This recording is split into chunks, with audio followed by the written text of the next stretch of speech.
life. School doesn't teach you about learning how to survive. And that is something that I think I needed, especially as a teenager. I had no idea what I was doing. I was just going, just doing things. Even as a young adult, I had no idea what I was doing. Just living. I would say sometimes recklessly, just don't care. And you know, school just teaches you books, and you get your CXC subjects, and you graduate and you get a good job. But you're on the job, it's a good job, you're well paid, but you're unhappy. And I just wanted to be happy, really and truly. I was tired of being sad, I was tired of being angry, I was tired of being confused, I was tired of being lost. I just wanted to be happy, and I didn't know how to make myself happy until I went through the process of drama therapy. I had no idea of how to make myself happy. I thought that, you know, certain things, I'll buy certain things and I'll feel good, and then the next day it's like there's something missing. School doesn't teach you about life. School doesn't teach you about learning how to survive.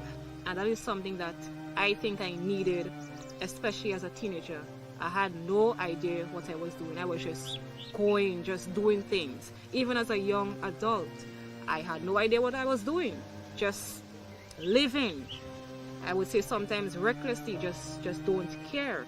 And you know, school just teaches you books, and you get your CXC subjects, and you graduate and you get a good job. But you're on the job, it's a good job, you're well paid, but you're unhappy. And I just wanted to be happy, really and truly. I was tired of being sad, I was tired of being angry, I was tired of being confused, I was tired of being lost. I just wanted to be happy, and I didn't know how to make myself happy until I went through the process of drama therapy. I had no idea of how to make myself happy. I thought that, you know, certain things, I'll buy certain things and I'll feel good, and then the next day it's like there's something missing. Continue paying all this money every month. And this is the lazy box that don't give me nothing. Huh? 40 years old, now. And this still expecting me. Good night, everyone. Black Boy speaking. My name is Andrew Sylvester from St. David. I've not been here too long, just a few months, and I've been learning a lot. I feel very safe, I feel very comfortable, I feel happy being here with all my people. You know, it has been a tough journey for me, living life, having my mom alone, struggling with me, and it has been very tough growing up as a child, being bullied, being, ridiculed by society. And I had to step over that and build a life for myself. I checked many people, for assistance, and they just turned me down. But once I came here, I was welcomed with open arms. And I'm very happy, and I will be there until the last breath. Thank you so much. Thank you very much for your support. Thank you for your love. I do appreciate it. We all appreciate it. And we look forward to seeing you in the future.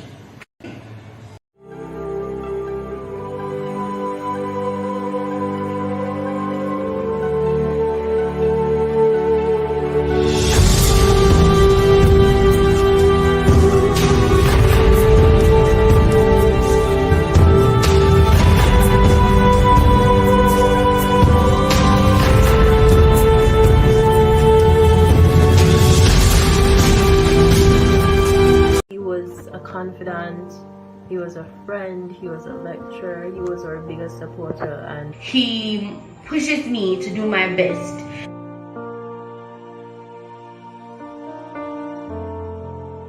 He's patient, heavy on the patient, heavy on the caring. Like, he cares for his students. I'm not just talk just to talk sake. Christopher Roger Williams, more than a lecturer, a father, a brother, a friend, my mentor. He was not only my teacher, but he was somebody who I considered as a confidant, a friend who I could relate to when all was going wrong with assignments, when I was being stressed out and pressured by deadlines. He was there for me.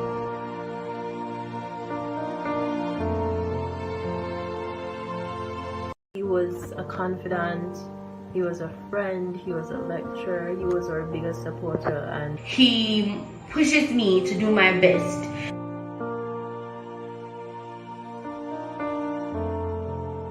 He's patient, heavy on the patient, heavy on the caring. Like, he cares for his students. I'm not just talk just to talk's sake. Like, Christopher Roger Williams, more than a lecturer, a father, a brother, a friend, my mentor. He was not only my teacher, but he was somebody who I considered as a confidant, a friend who I could relate to when all was going wrong with assignments, when I was being stressed out and pressured by deadlines. He was there for me.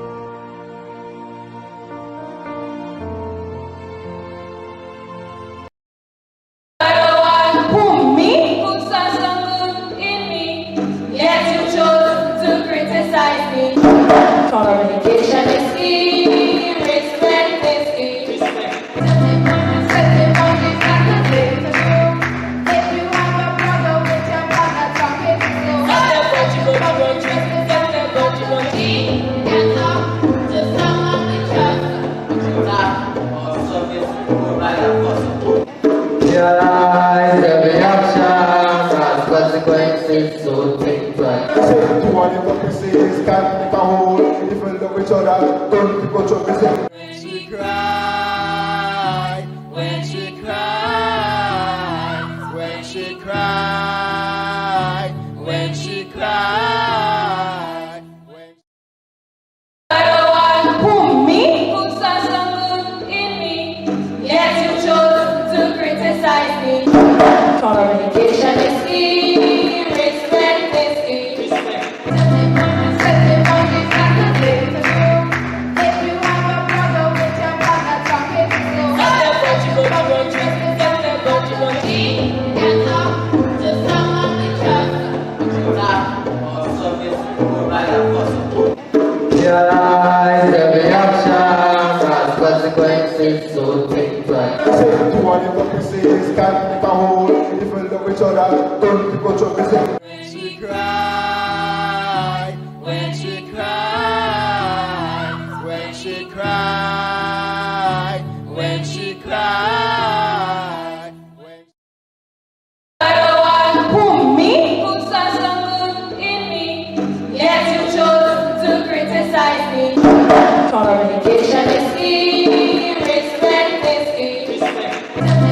Set the boundaries and the thing to do. If you have a brother with your brother talking slow,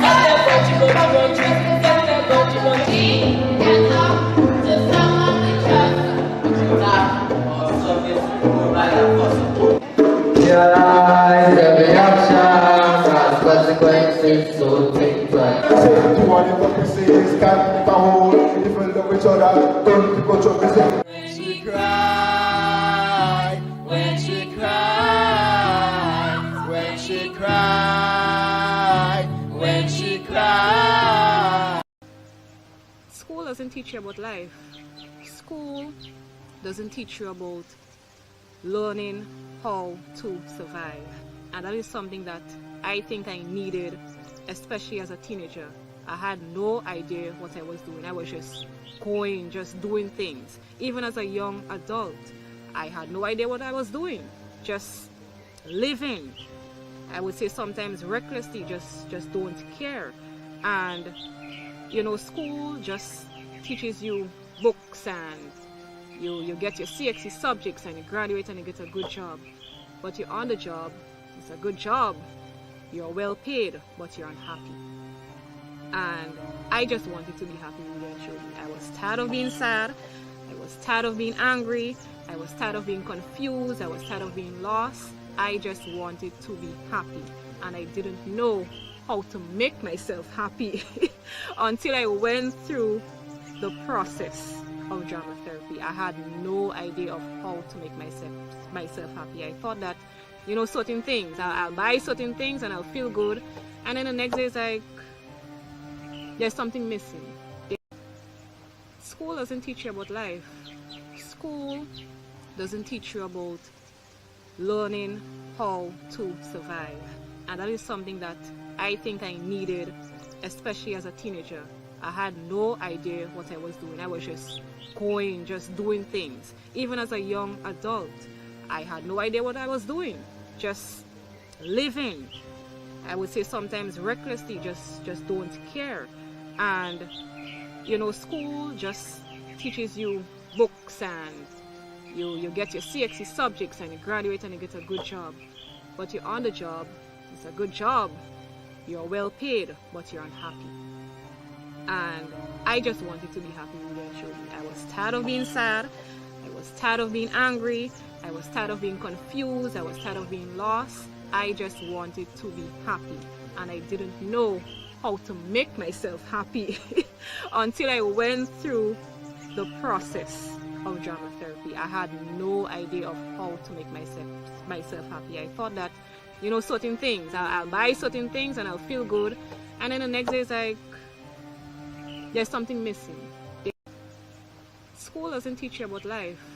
School doesn't teach you about learning how to survive. And that is something that I think I needed, especially as a teenager. I had no idea what I was doing. I was just doing things. Even as a young adult, I had no idea what I was doing. Just living. I would say sometimes recklessly, just don't care. And school just teaches you books and you get your CXC subjects and you graduate and you get a good job. But you're on the job, it's a good job, you're well paid, but you're unhappy. And I just wanted to be happy eventually. I was tired of being sad, I was tired of being angry, I was tired of being confused, I was tired of being lost. I just wanted to be happy. And I didn't know how to make myself happy until I went through the process of drama therapy. I had no idea of how to make myself happy. I thought that, certain things, I'll buy certain things and I'll feel good. And then the next day it's like, there's something missing. School doesn't teach you about life. School doesn't teach you about learning how to survive. And that is something that I think I needed, especially as a teenager. I had no idea what I was doing. I was just doing things. Even as a young adult, I had no idea what I was doing. Just living. I would say sometimes recklessly, just don't care. And school just teaches you books and you get your CXC subjects and you graduate and you get a good job. But you're on the job, it's a good job, you're well paid, but you're unhappy. And I just wanted to be happy eventually. I was tired of being sad, I was tired of being angry, I was tired of being confused, I was tired of being lost. I just wanted to be happy. And I didn't know how to make myself happy until I went through the process of drama therapy. I had no idea of how to make myself happy. I thought that, certain things, I'll buy certain things and I'll feel good. And then the next day it's like, there's something missing. School doesn't teach you about life. School doesn't teach you about learning how to survive. And that is something that I think I needed, especially as a teenager. I had no idea what I was doing. I was just doing things. Even as a young adult, I had no idea what I was doing. Just living. I would say sometimes recklessly, just don't care.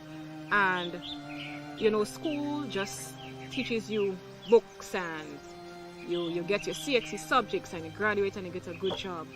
But you're on the job, it's a good job, you're well paid, but you're unhappy.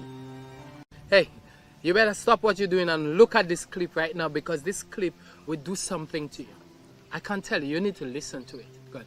Hi guys, my name is Roger Williams. I am from Lasajet St. David's, and I am a teacher, lecturer, director at C.R. Williams Performing Arts Academy. My focus now is using theater and drama, which I call process drama, as therapy. So I call it process drama therapy, where we help persons to find that peace of mind and cleanse, and to regain what? These coping skills when you're dealing with social ills, gender-based violence, and that trauma, that stress, that depression that comes out of it, and we call it mental illness. We have designed a program that helps persons to cope, and you will hear some things from my awesome clients, I would call them, but they are like my children. You may ask yourself, well, why did I start doing this? Yeah, you may be curious why I started doing this. Having experienced the drama in Jamaica, trained in drama in education, yeah, trained actor, and I have seen beyond just the value of going on stage and acting to what? Entertain people.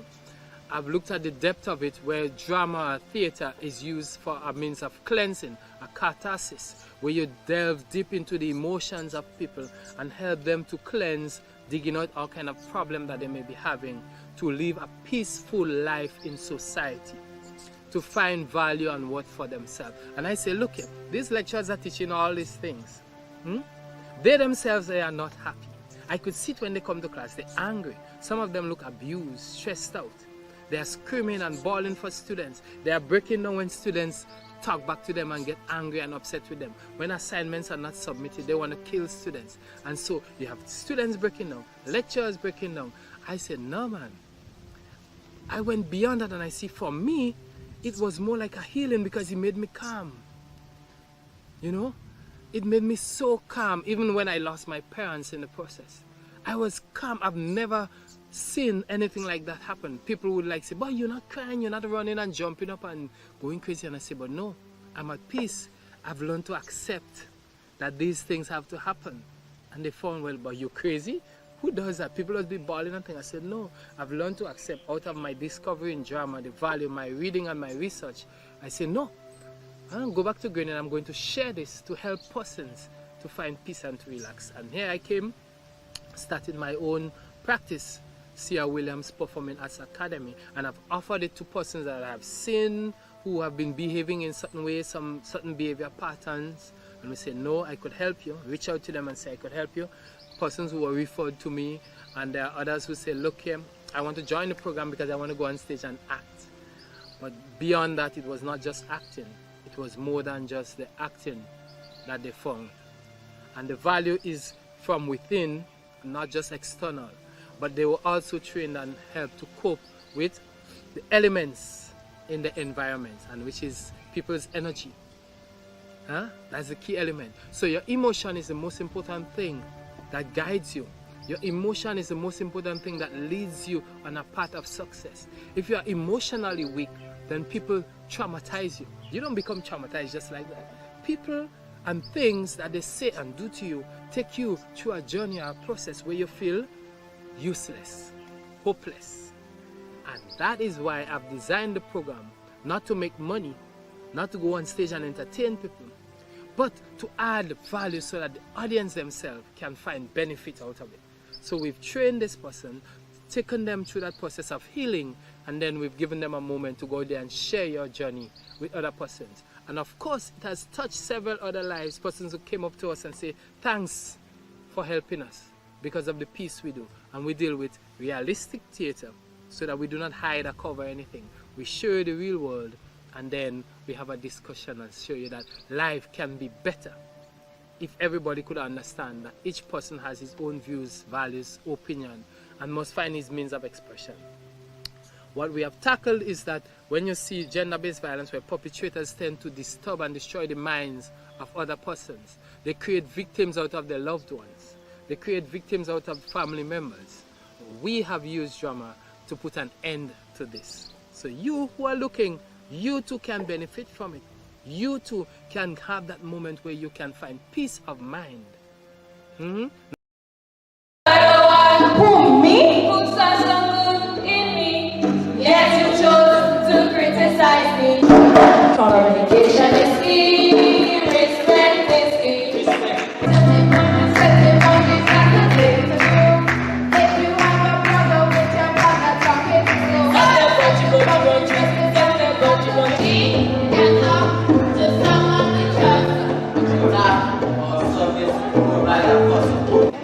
Realize every action has consequences, so think twice. To one hypocrisies, can't make a whole. Different love each other, don't to go to business. When she cried, when she cried, when she cried, when she cried. For granted, but Who me? Who saw some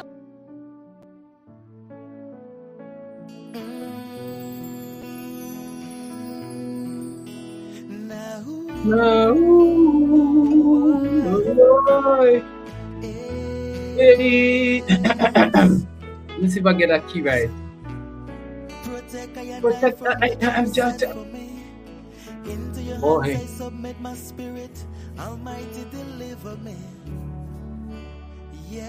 Yeah. I only sing in the parts I know. Deliver me. Cause despite the struggle. What line? Oh, I hear that part. Thanks for life. I can sing that part though. This shoot, look here, only tell Terra he needs to come and teach me the song. I have to make, oh, I get it now. I must make it. Tell them I have to make it. I must make it. I'm bound to make it. Yeah, guys, you know how we do it right now, but now, you know, today is not my day. You know, it's actually the day for, you know, some of the students that we've done some work with. And we are going to give you a chance to comment, you know, as we feature the students and the work that they put together on a special occasion. But I don't know what the occasion is about, but I have a very smart lady with me who was at that occasion, at that function. Boy, and she could talk, so you know.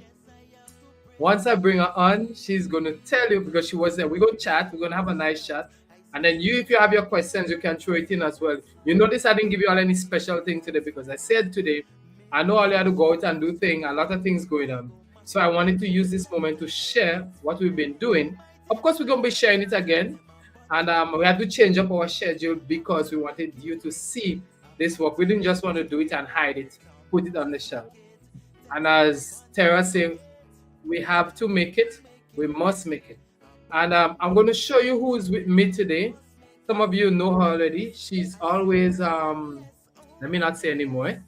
Let me not say. But you know, I want to make sure your mic is working, my dear. If you're backstage, come on. You're ready to come on? Make sure you're ready. So I'm going to bring you on with me. And then we're going to have a nice little chat. And then we're going to show some things. And we're going to take, hello, people, tell your friends that we are on Frenchie's right here. And you know how we do it. My children start calling me now Dr. Frenchie. You ever hear that? Boy, from Frenchie to Dr. Frenchie, these children not easy. So I don't know what to do with them. But they're always right. They say the customer is always right. And the children are my customers. Sister, you ready? Let me bring you on. Make sure you could see. You ready? Your camera on? I'm bringing you on. All right, come and join me. And then we set up everything first. Nice. Hey. Hi.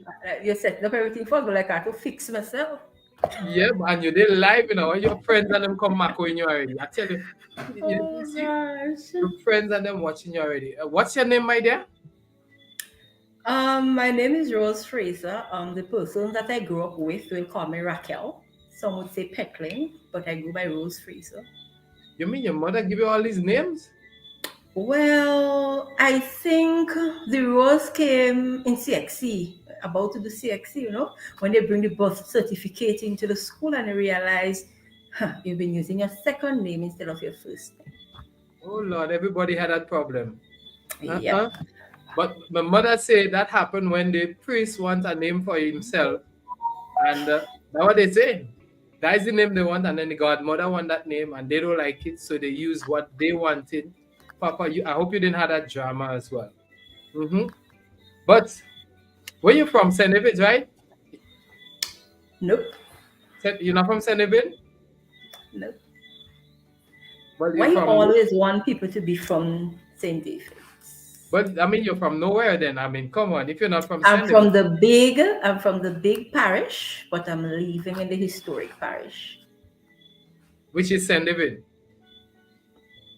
By your take, but my take is St. Patrick's. Oh, I mean, I didn't want to ask this. I was about to ask you a question. If you have, I remember when your boy interviewed me, what is his name? Andre, he asked me a kind of question there. He asked me a question. I will ask you a kind of question now for your viewers. So you get bus to go when you come to St. John? I drive. Oh, so you don't need the bus, but you all don't have transport problem. You can say so, you know. Because if you get to Grenville at around 7:30, 8 o'clock at night, you have to call a ride. What, are they living in Carriacou? No, a little better than that. Well, I mean, if you had to call a ride, like you had to get a boat or something, that's not normal. So you don't have bus drivers. Okay, then we'll fix that. I mean, just move down, as I tell everybody who speak here with me, just move to St. David and everything will be fine. And, you know, you get everything you need. Not so? Don't feel jealous, you know? Don't feel jealous tonight. Okay? Good. So, I hear you're multi-talented. Is that true? All depends on what you're calling multi-talented. Then I'll be able to share with you. But the multi-talented part, I'm not too sure. Oh gosh, look at you. Look here. I hope people who love you listening, you know, because you're here. I hope people that love you listening. You hear that? Live on earlier. I have a lady here with me who is multi-talented, but she playing shy now. She on radio, she on TV, she all over the place. One bright, well, I can't call her child. She's not a child, but she look like a baby. All what she face. You understand? What she face? I guess I have only baby hairstyle.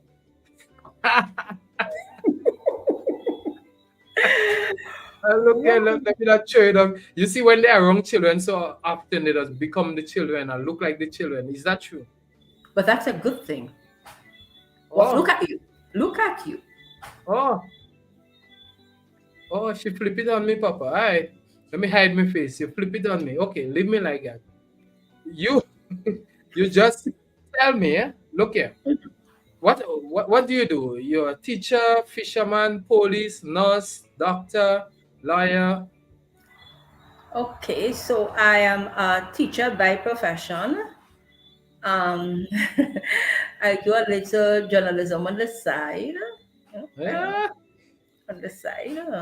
See, multi-one. Entrepreneur, if you might say, on the side. But the main profession is teacher. You see, I didn't want to expose your business and I expose you just like I tell them you're multi-talented. So you do a lot of things. Excellent. Right? I won't show you under no bus tonight as I show everybody else under the bus. I wouldn't allow you to throw me under the bus. I'll just plead the fifth and don't answer. My goodness. What is that? You put up your 5 fingers? Yeah, and don't answer. Hello, people. I hope all you understand what that means. You know, don't want to teach them children that plead the fifth mean put up 5 fingers. Or there had to be something had to be wrong with the All right. Why I did this? Because I know you work with children, not so? Yes, I do. Okay, let me talk about the good part first. The pleasure of working with children. Before we go into what we really want to do. The pleasure or the bad part? There's a bad part, right? I have not seen it yet. Oh, okay. Which place you work? Which school? Bella Government in St. Andrew. Oh, you like it? Love it. Love what I do. Okay. That's the school where you have what? Just 5 students in one classroom? If you want to multiply 3 and say is 1, then yeah. No, not at all. No. That's a school on the hill that we call the college on the hill, where you get fresh air, Bel Air. Yeah. Oh, Mm-hmm. okay. We have that in Carriacou too, Yeah, so I guess that's our sister village. Oh, okay. Good. So the days when you go to work is because you go to work to get Bel Air. Bel Air. I can stay home and get that. I don't necessarily have to go to work for that. Okay. Let me stop make you see all these bad sides of me now. Guys, thank you for being with us. We have I can't pronounce her name, but it looks like French. Rose. If anybody here speaks French, come on and pronounce her name for me correctly. Rose would have to give you a gift. If she doesn't give you, then I'll give it to you. All right? And if there's anybody here who speaks French, I'm going to give you a special gift too. But I know there's nobody on this live that speaks French. That's the sad thing in Grenada. You know about that? You had French in your days in school? Spanish. Oh, Spanish. Oh, okay. The French didn't pass by your side. Okay. Don't blame yourself. Right, only Spanish. Everybody in Grenada speaks Spanish. All right. Oh, I don't. Okay, so have you guys? We are talking about something special. Let me show you what we're gonna talk about now. But I wanted you to know who's here with me, because she could talk, and if you just see me disappear, she could just run the show. But she bad like that. She is multi-talented, but she just gave me one little thing, and she played the fifth. So I'm pulling out the fifth and the seventh or the eighth and the ninth. And sometimes when their husband they next to them, they're just afraid to talk. You still are ladies like that? Boy, know how to talk to these men, and then joke you making. that when you're supposed to talk. So nothing won't happen to you. So nothing won't happen to you. Remember, we're talking about gender-based violence, right? So that when you're supposed to talk, so that nothing won't happen. Oh, but I know them. Well, not the men. Them ladies like to shut up the men, or the men shut up the ladies. It goes vice versa, which shouldn't be, but it happens. Oh, that's what they say. Oh, in Grenada. So, anyway, for those of you who like to shut up people, stop it. That's why we have this Stop the Violence coming up just now, right?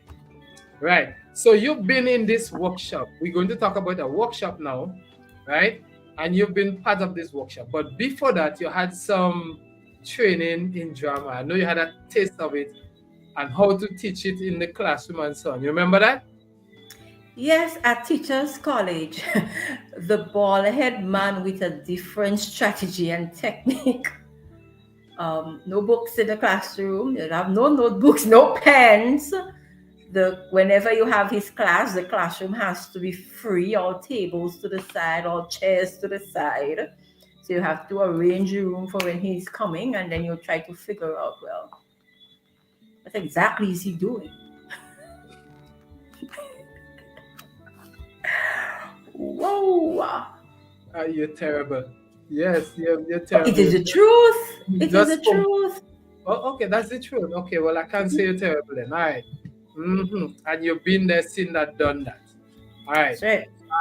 So the drama workshop we did was with students from various schools, right? Because we wanted to bring that together to give them an experience for the reason or the purpose of creating some short clips, right? But it was first to explore the issues of gender-based violence. Right? Gender-based violence. And most persons, well, they know that a lot of persons have experienced it. I mean, and some people see it and they don't know. And some of the students, they know. When we were thinking like, students don't know what's going on. What you say? What you say? You observed, you were there, you were coaching and stuff. What's your take? I was concerned, shocked.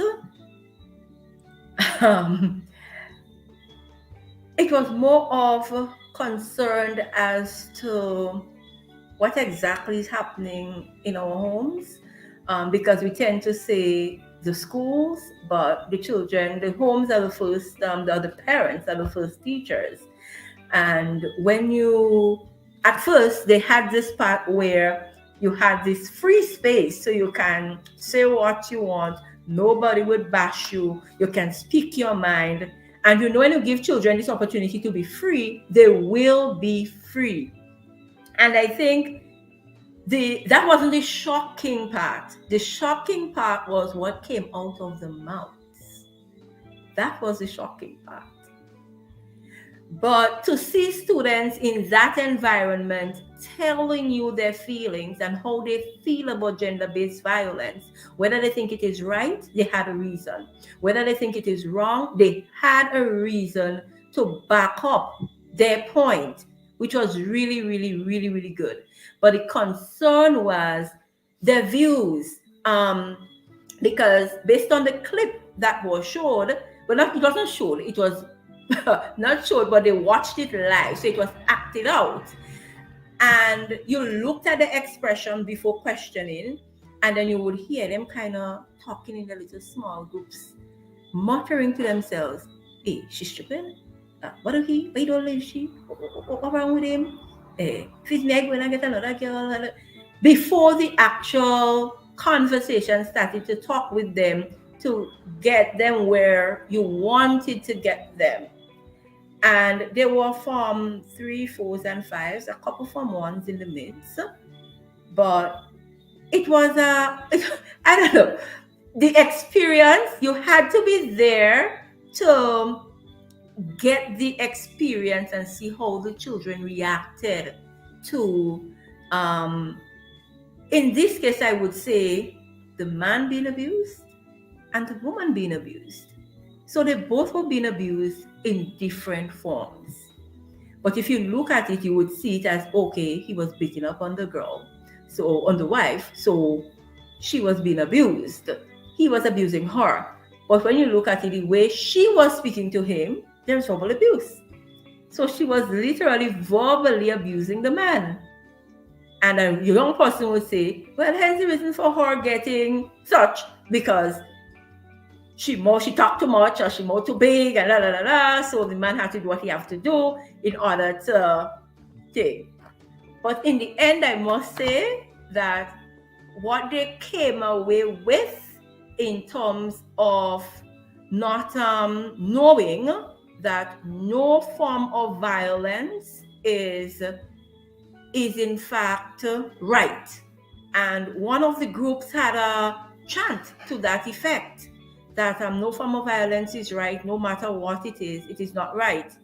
So by them being able now to come up with their own chants and being able to tell you what, no matter what it is not right.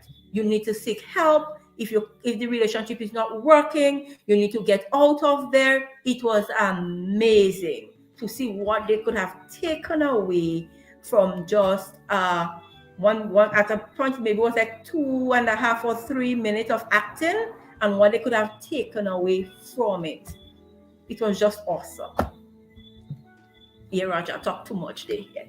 I love it. I mean, you see why I shouldn't be talking?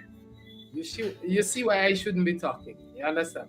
And you bring that value there to it in the sense. But you mentioned one thing about the home, which is critical, and I want to go back to that. Why you think the home needs, I'm going from the general perspective now, why you think the home needs attention?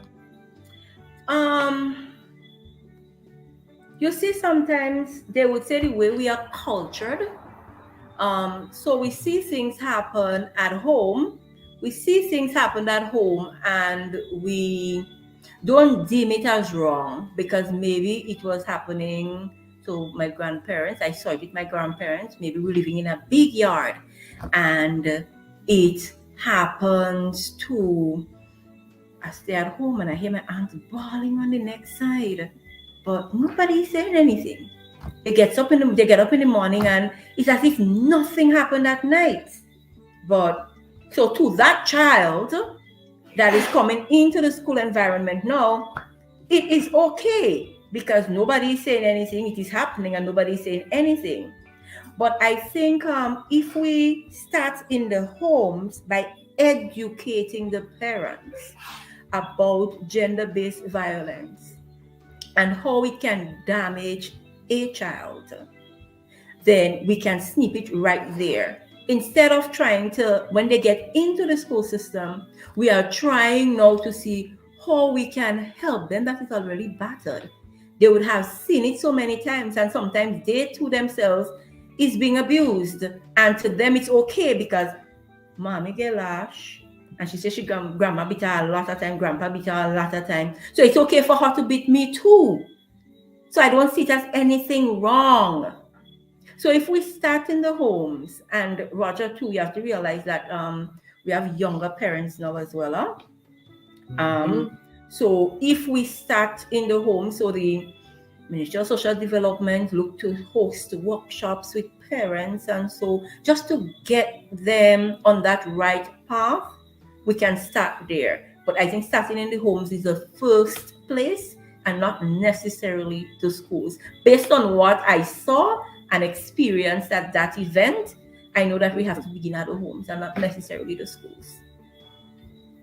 Oh, I hear you. Well, the parents who will be sharing that would understand the value. But they say the problem is with teachers, so that's why I'm glad I have you on today. Help me. Because I want to hear what the problem is teachers. When home can help, the teacher is supposed to solve the problem. What do you say?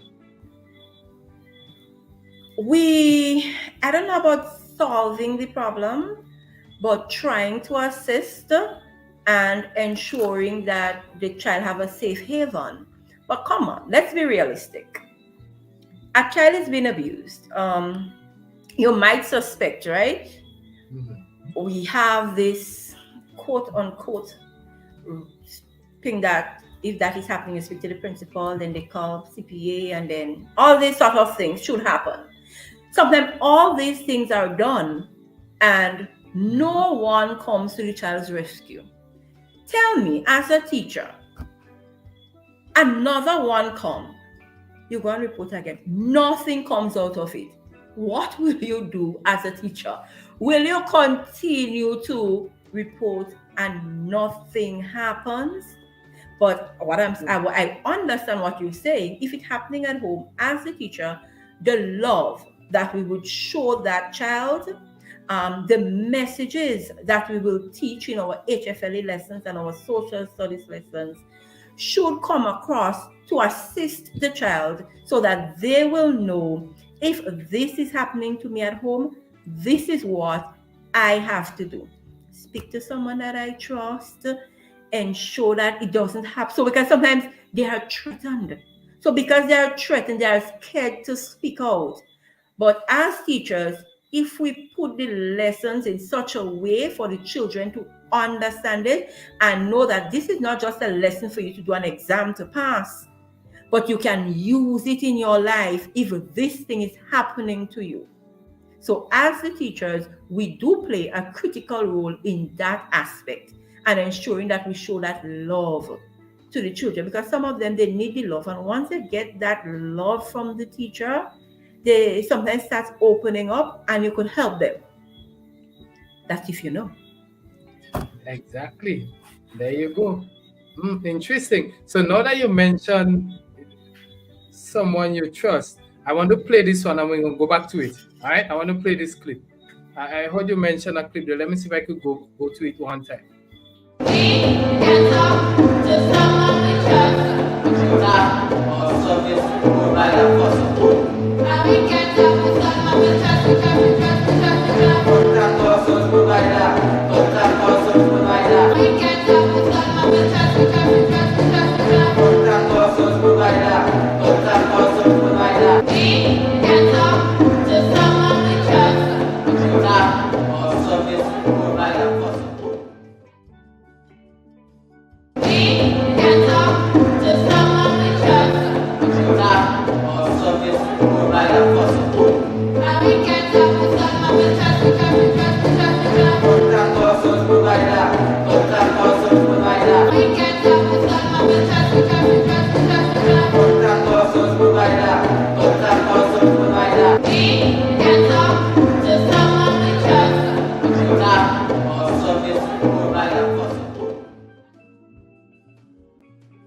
Yeah. So these students, tell me about that one. You were there coaching. I love you too much. Tell me about that one. What do you think? this one, he just hits it on the, he hits the nail on the head, if you should say so. Because once you go to someone you trust, even if you're not willing to contact the persons in authority, the one you trust can assist you in doing so. You think students know that? Or adults know that? Does it have to be students alone? Talk to me. No, because you see, what the students learned that day would remain with them as they go into adulthood. But the thing with adults, sometimes things are happening to us and we are scared to speak up or speak out about it because of what the society might say about us. So I am Mrs. So-and-so or Mr. So-and-so, and I am being abused. I do not want anybody to know that I am being abused, so I'll stay there and take it year after year because I am scared to do so. But the chant that the students came up with is telling you, you can talk to someone that you trust, and you too can contact someone for support. So once you contact someone for that level of support, you can get help. You hear that? Interesting. So we can talk to someone with us, and just with that short line, I imagine what would happen to the persons who stay quiet, you say? It will continue to happen year after year, day after day. The oppressors might stop for a while, but if it's a trigger that they have, it will continue to happen. Interesting. So let me play it again because I think we want them to get the message that you can. Who, me?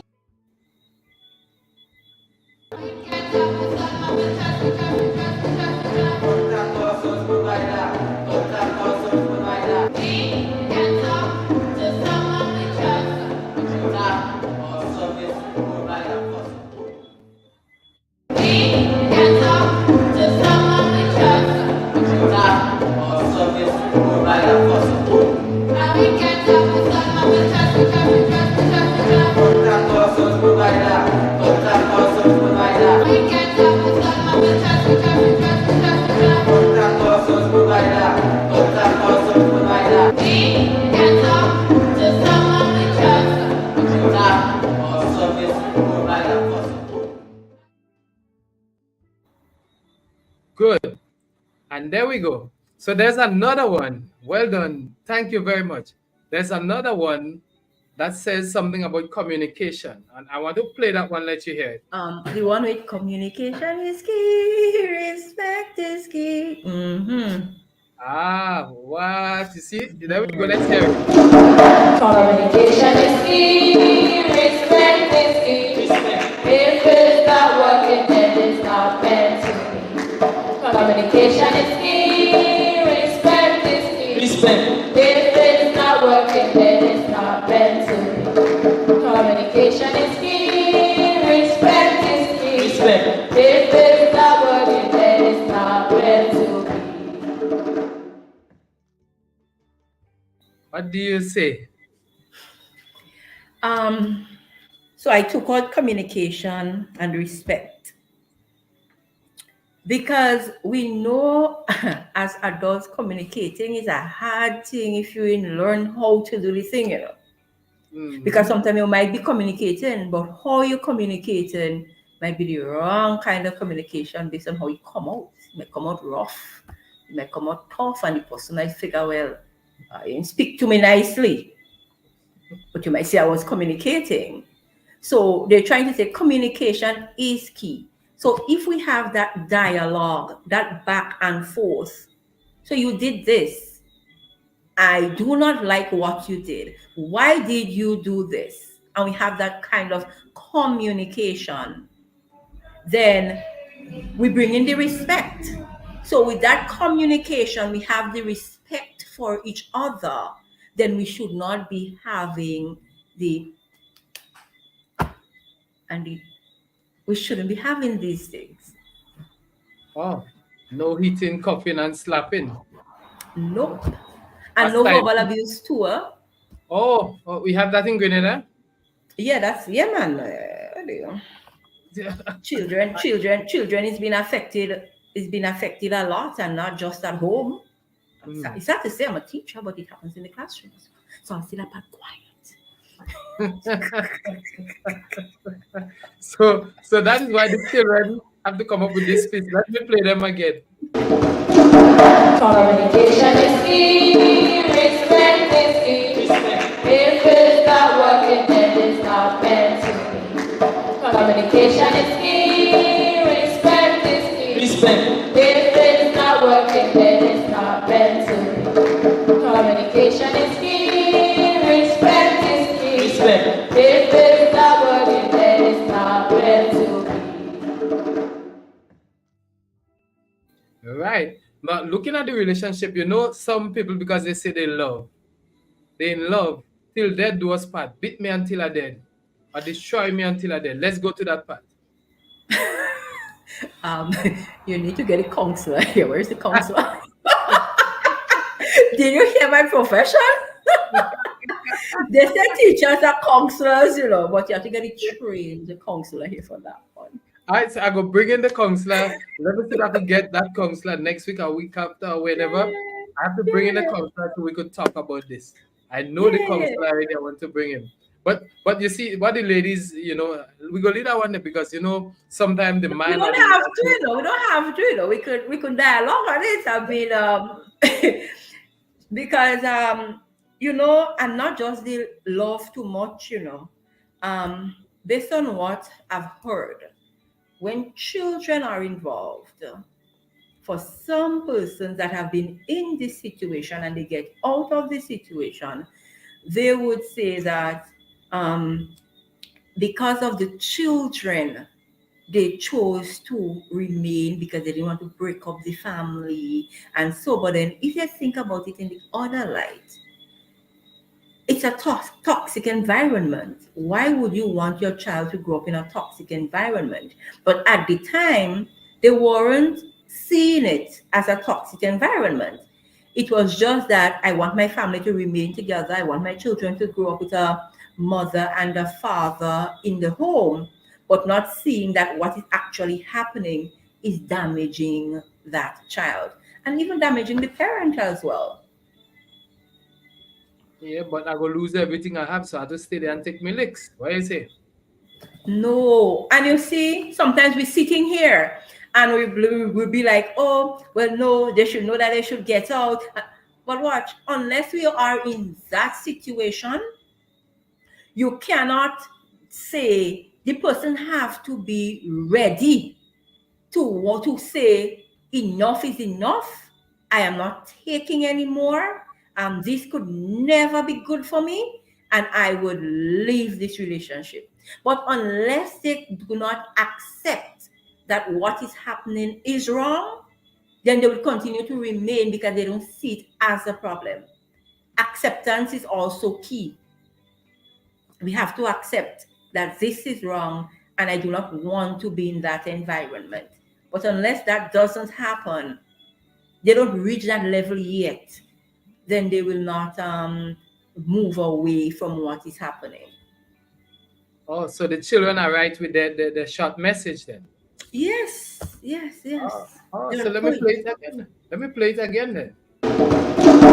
Communication is key, respect is key. If it's not working, then it's not meant to be.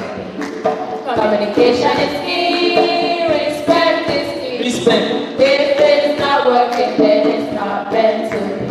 Communication is key, respect is key. If it's not working, then it's not meant to be.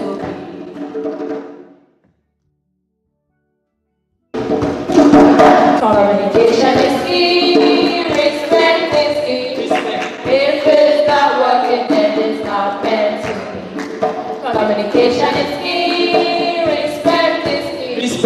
If it's not working, then it's not meant to be.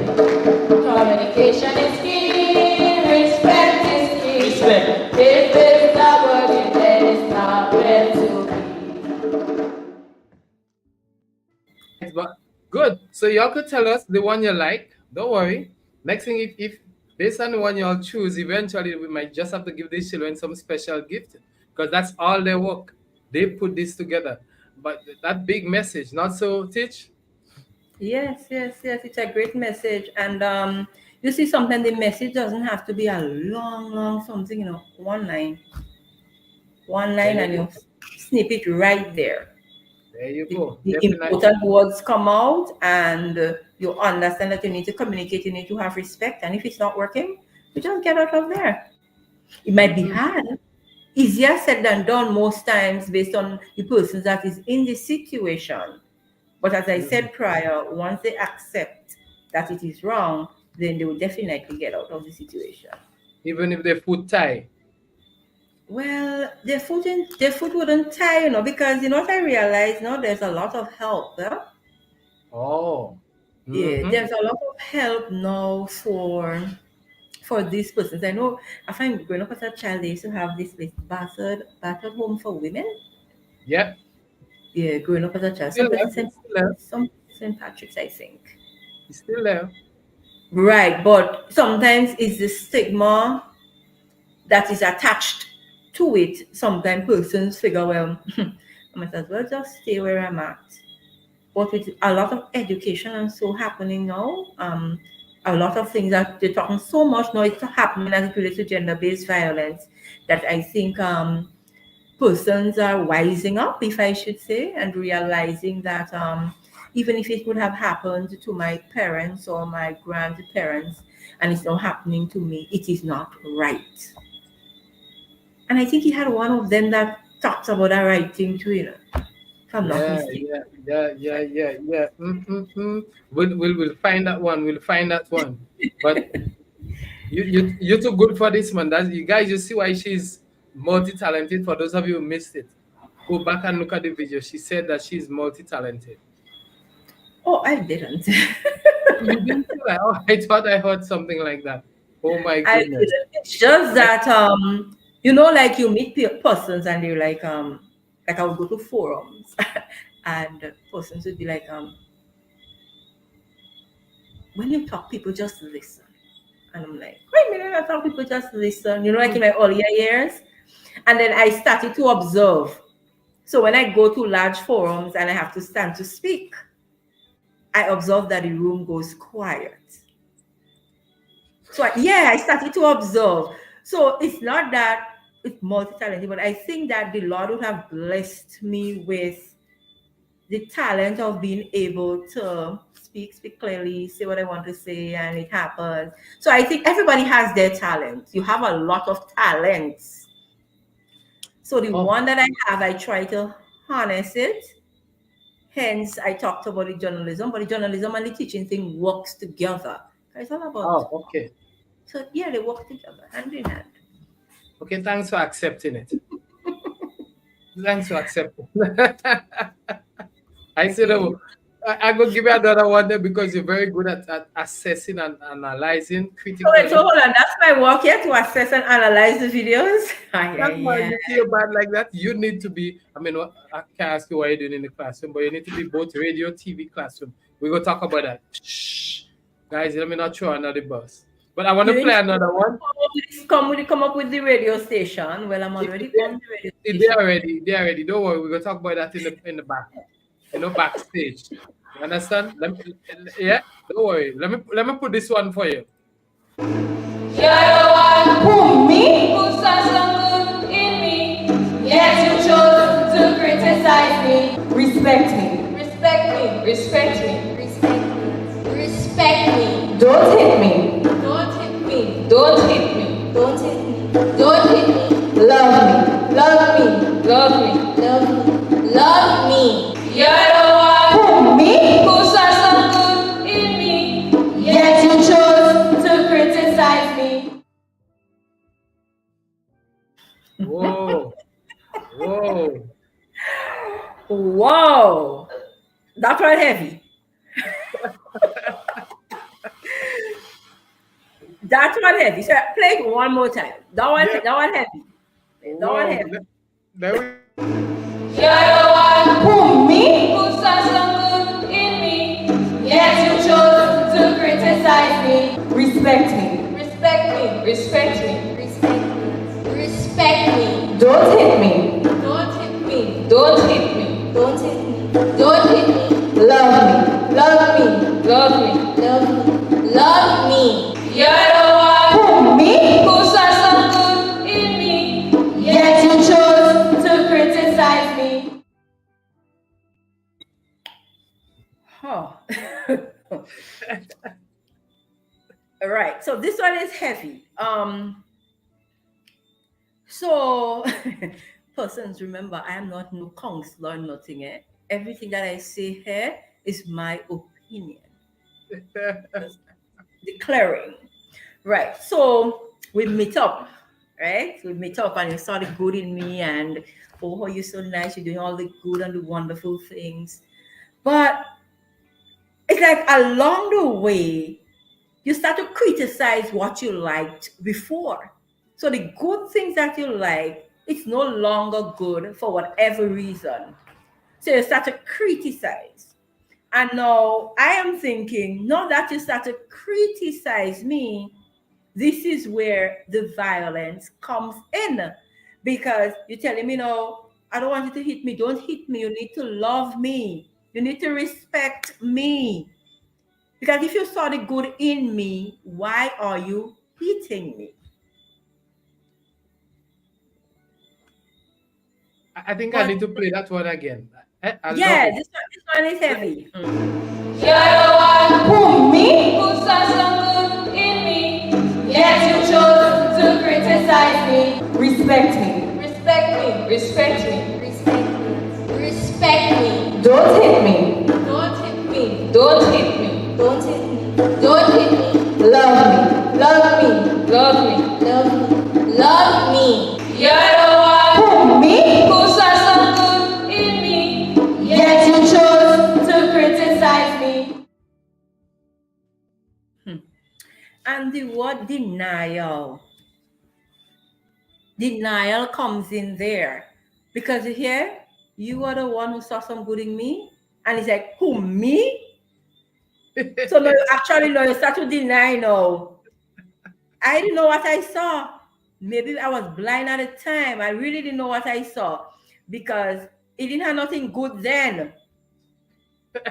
You understand where I'm coming from? Because if you look at the emotions of the child that is actually saying, who, me? It's like, that ain't true. That never happened. And it happens in real life, you know, because sometimes we tend to see the good in persons, and then for whatever reason, that person could no longer do good. Everything that they do is a problem. Hence the criticizing part. So now that you're not doing anything good anymore. So I know everything that you do, I will criticize you, but I am still leaning to the criticism part. You know, sometimes we are criticized, but the criticism is not to get us down, but the criticism sometimes, if we reflect on why the person is criticizing me, maybe I can see within me, maybe there is something that I need to fix. Maybe there is something that I need to do that I am not doing. Maybe I was doing something prior that I used to do, but I stopped doing. So hence the reason. So reflection for that one as well plays a critical role there. Because if I was good then, why am I no longer good? Why are you hitting me now? What is the cause of? So a bit of reflecting needs to take place here as well. Amen. What? You hit that one hard, boy. I think I need to play it again. You're the one. Who, me? Who saw some good in me. Yet you chose to criticize me. Respect me. Respect me. Respect me. Respect me. Respect me. Don't hit me. Don't hit me. Don't hit me. Don't hit me. Don't hit me. Love me. Love me. Love me. Love me. Love me. You're the one. Who, me? Who saw some good in me. Yet you chose to criticize me. Wow. Wow. done by the students. Can you speak about it? Yeah, and I mean, experiencing the students coming up with their own chants and lines, and then they had to know, after they come up with it, they had to go to the musician, see if they get a music that can fit them, whether it's a drumming, whether it's a keyboard, that can fit them, what they have. And sometimes some of them had to go back to the studio, you know, they had to go back. So they went into the studio and they realized, well, no boy, things didn't working out. So they had to go back to the drawing board. They had to go back home and try to fix the lines and come up with a different kind of melody to help them.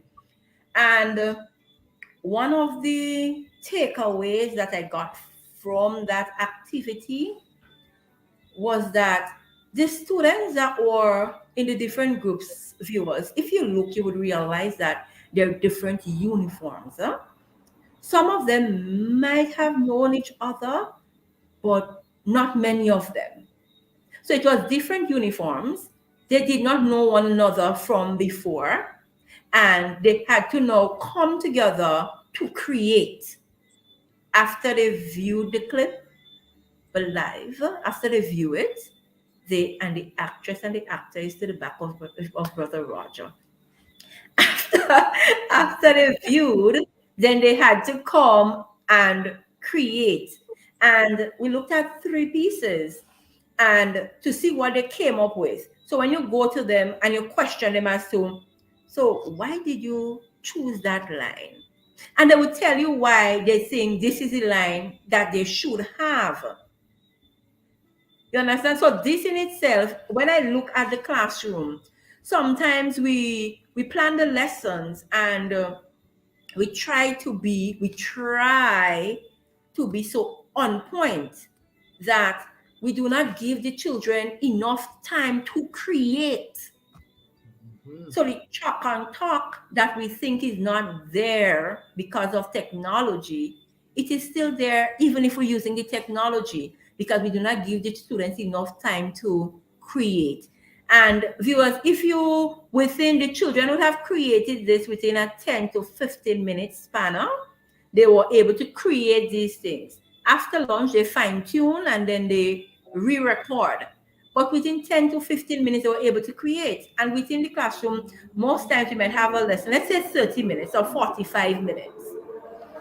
If we do the bulk of the content within a specific time, we can get the children to create. We wouldn't get to publish on the same day, but they could publish the raw thing, what they have, and then next class, we fix up. And we do a nice little show with what it is that we have. So I'm just bringing it into how this can work in the classroom. Because it might seem, when you look at them, it might seem as if they had a lot of time to do this, but you hear his song is good. At 10 to 15 minutes they didn't have much time because they had so much other little things to do before they got to that part of the activity. But it can be done in the classroom. Definitely. I'll play it again. You're the one who me, who saw some good in me, yet you chose to criticize me. Respect me. Respect me. Respect me. Respect me. Respect me. Don't hit me. Don't hit me. Don't hit me. Don't hit me. Don't hit me. Love me. Love me. Love me. Love me. Love me. You're the one who me, who saw some good in me, yet you chose to criticize me. I tell you. So now you see that, as you say, the classroom has power. Yes, that's why we have this master teacher with us here today. You know, the classroom has power. How you see that working out from, let's say, kindergarten coming up at the primary level? It will work out, but in order for it to work, teachers has to be trained as to the how to. You understand? Because we now have the part, sometimes HFL, where we do little role plays and so get the children in the group work and get them to organize and do what they have to do, but it's a skill too, because the questions that you would ask them based on what you want to happen, you have to ask the right questions. Because if you do not ask the right questions, the end product that you're looking for, you might not get it. So with training of the teachers, I think it will. Well, not I think, I know it will, because I am only one person. And since I came from college, well, you know, I have been using a lot of what I learned in creative arts within my classroom to help my students, because I see it as a means of them learning in different ways. So I use a lot of songs and so in my classroom, a lot of videos. So we recreate songs based on the lesson. We would recreate, so they will use a song that is there, but we would recreate it to suit the topic that we're doing. And a lot of teachers do that. But then at the end of the lesson, what do we do with it? Do we try to record the children and show it back to them and say, okay, this has been your production in the language arts class. So we did plurals today, and you created that nice little snippet on plurals. Let me record you, and I can show it to your parents. This is what I created. But most times, we do lovely things in the classroom, but it goes unrecorded. But I like to record stuff, so mine and them doesn't go unrecorded. Because I like to record. I like pictures. I think taking pictures, and so you savor the moment. Because some of the children right now, they would have gone on to secondary school. Some of them is in TAMCC when I was in grade 5, and like you would show them the photos of themselves and little videos that they did prior, and the look on their face is like, oh, Mrs. still have that, you know. But it was recorded because, like, for example, I had a grade 5 class.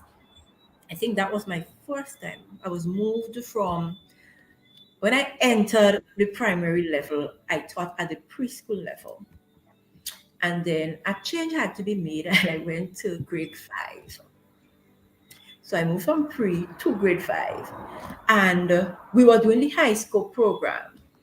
And what I did, I took what I learned from the preschool level and I brought it up to the grade 5 level. Because at the preschool level, they do a lot of songs, a lot of rhymes, a lot of jingles, and all these things. So to make the classroom exciting for the bigger ones, I brought that up to the grade 5 level.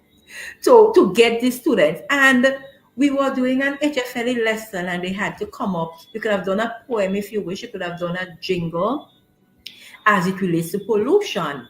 And when we finished, I posted it on Facebook, and I got a call. If the students can tidy it up and if they can come to do it, because solid waste normally have these competitions, if they can come to do the little jingle at the competition, it was GBSS that year, if they can do it and come. So I'm like, yeah, I brought them in the studio. Sometimes they're Mr. Lapump, Damien Lapump. He goes by the name of what again? Happy Boy. I brought the children there, and they did their little bit, and they enjoyed the studio time because it was away from school. They enjoyed the studio time, and then they got the opportunity to walk with their drums. We went to St. George's on the little bus, and they performed, you know, and it was just because of an activity that took place within the classroom. It was not like you planned for that, but based on the lesson, this is what they had to come up with. And the group that had the best thing, we would say, everybody had to join in and do what the group had. And they came up with a nice pollution song. And it's a jingle. Yeah, and it was them time I did not go to college yet. I didn't know about, you know, this creative arts, but coming from the lower level and what I would have learned at the preschool level, I was able to bring it up to the grade 5 level. And if I just might add, when I did 2 years at grade 5, and then I went back down to the preschool level. And I took things that I learned at grade 5 and I bring it down back into the preschool. So, for example, that's the time they had everything CPA. So the children had to have a little portfolio. They had to have a little bit of writing and the whatever. And I mean, that year I had a awesome pre-K class.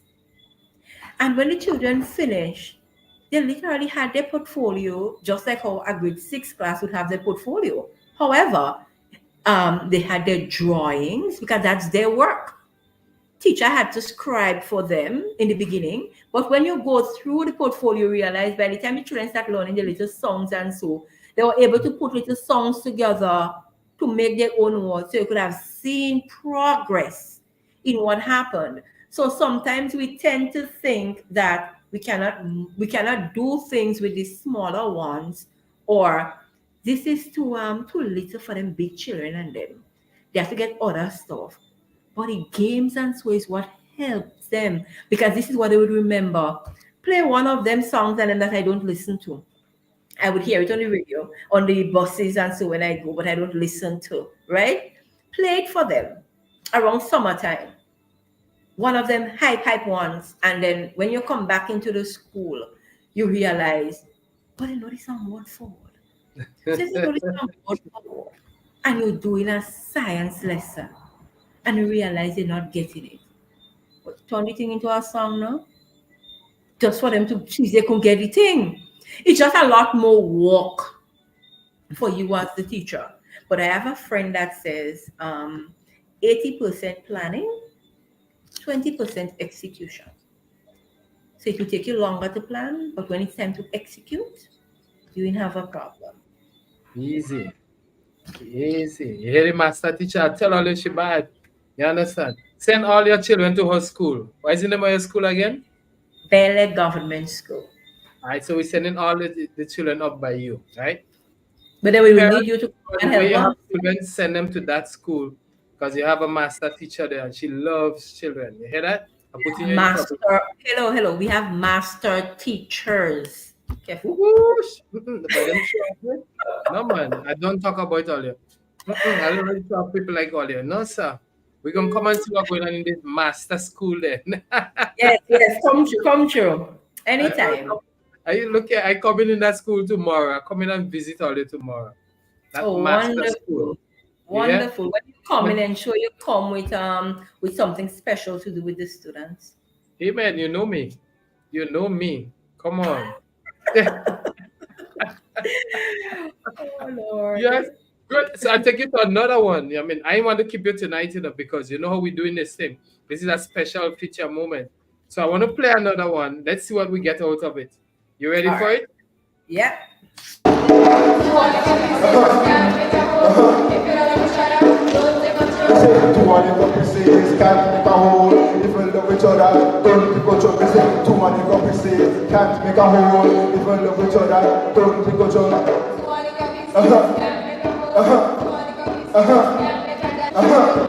many companies can't make a whole. If you love each other, don't think of each other. Too many companies can't. Listen.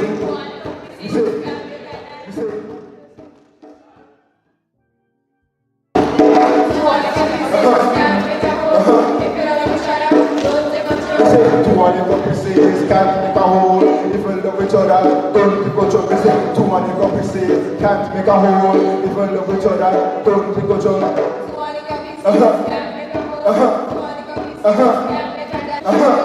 Too many companies can't make a whole. If you love each other, don't think of each other. Too many companies can't.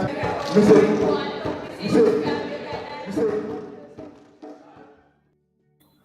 Yes, me say.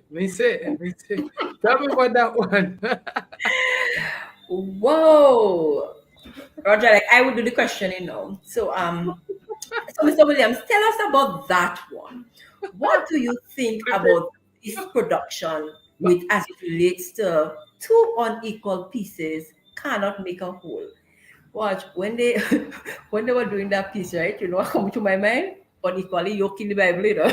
Why?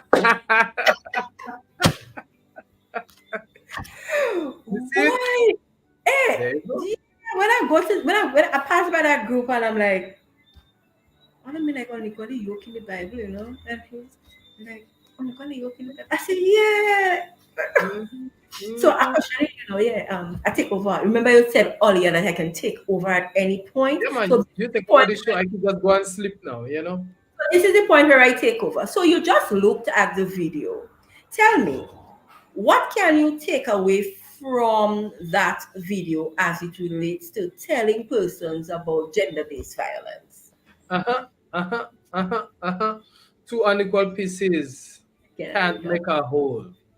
So it means that you have to reflect, look at things as they are, and see whether they're meshing, are they merging, are they working. If it's not working, then you have to find some possible solution. And if that solution is not the solution, then you need to find another solution, right? So don't put these two pieces together when you know they will not make things work out the way you expect it to be.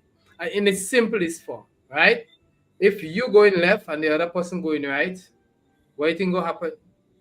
You understand? You're pulling away from each other. And if you want to come together, you have to make the pieces equal, you know, come together, share, balance the opportunities, balance the decision making, balance the choices. You know, that's a deep piece. These children not easy, you know. Because when you think about the two unequal pieces, I'm not even looking at the unequal pieces, you know. You know, sometimes you listen to people talk and they say, that people don't match, no? That people don't fit at all. This is what I'm getting out of that, you know, the two unequal pieces. That people don't fit at all. So if you ain't fit, what you're trying to do there, you can't fit, think about it that. Or a puzzle. You're trying to fit this thing inside there, and for whatever reason, it looks as if it can fit in there, but it just not fit. Wrong. Yeah. You're right. You understand? So when you say these two pieces, they can't work, you understand? They can't work. If they're not working,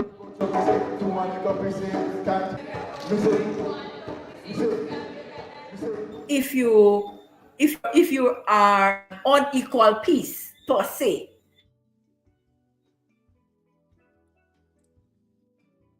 you disappeared there for me a bit, so I hope you're still there. Let me put back my two unequal pieces so that I could ensure that you're still with me, because I find you. Two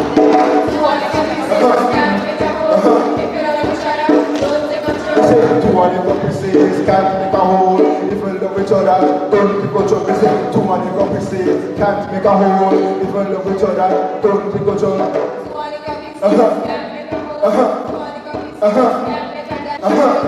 Two unequal pieces can't make a whole. If we love each other, don't pick each other. Two unequal pieces can't. Listen.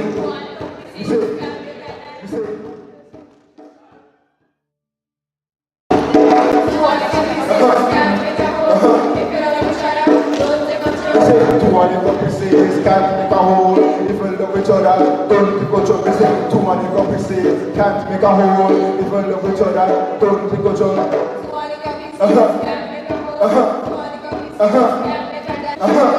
Two unequal pieces can't make a whole. If we love each other, don't pick each other. Two unequal pieces can't. Listen.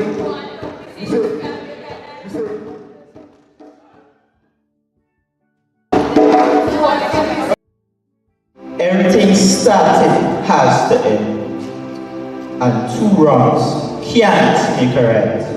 Therefore, the relationship should end or be resolved. Realize every action has consequences, so think twice. Realize every action has consequences, so think twice. Realize every action. Everything started has to end, and two wrongs can't make a right. Therefore, the relationship should end or be resolved. Realize every action has consequences, so think twice. Realize every action has consequences, so think twice. Realize every action. Everything started has to end, and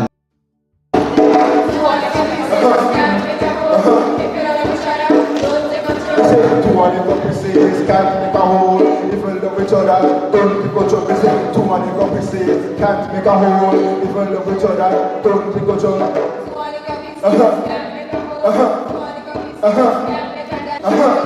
Too many compasses can't make a hole. If we love each other, don't think of trouble. Too many compasses can't. Me say.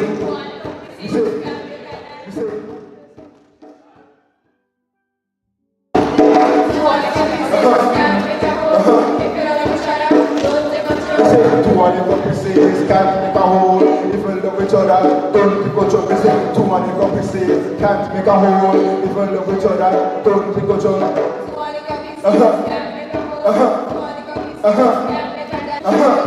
Too many compasses can't make a hole. If we love each other, don't think of trouble. Too many compasses can't.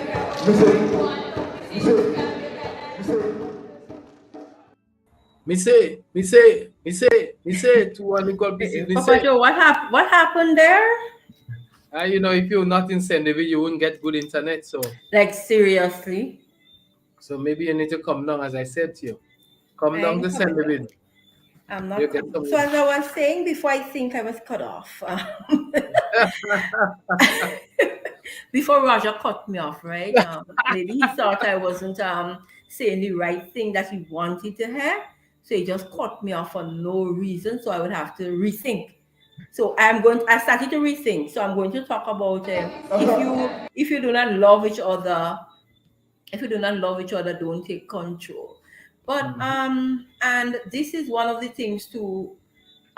Maybe we were dwelling on the two unequal pieces, but the ending part, as it relates to don't take control, what happens is that sometimes we spouses or even boyfriend or girlfriend try to control the partner. They try to control the other person.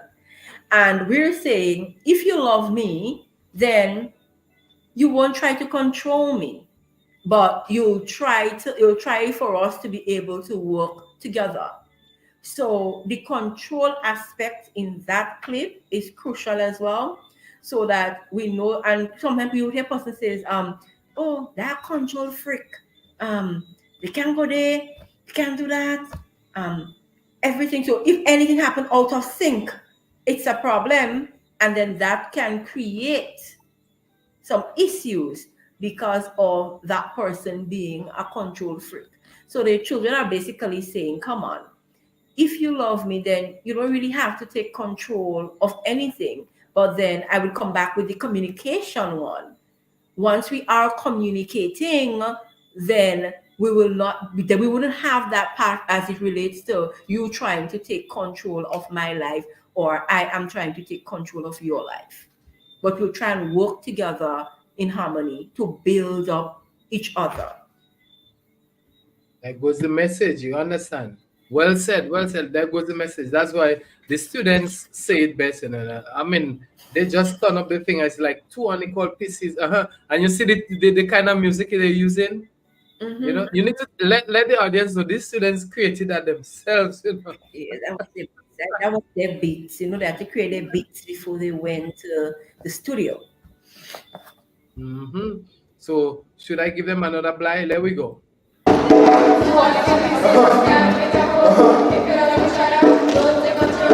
many compasses can't make a hole. If we love each other, don't think of trouble. Too many compasses can't make a hole. If we love each other, don't think of trouble.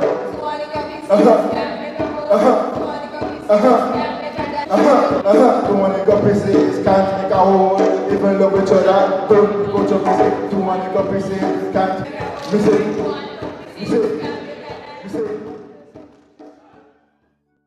There you go. Me say that's Yeah.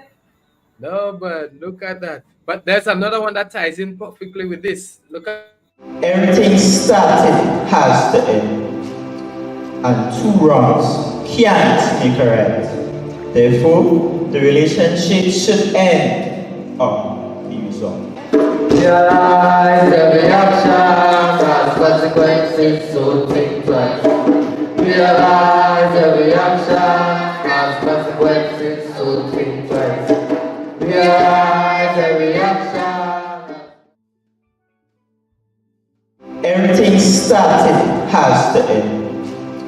and two wrongs can't make a right. Therefore, the relationship should end or be resolved. Realize every action has consequences, so think twice.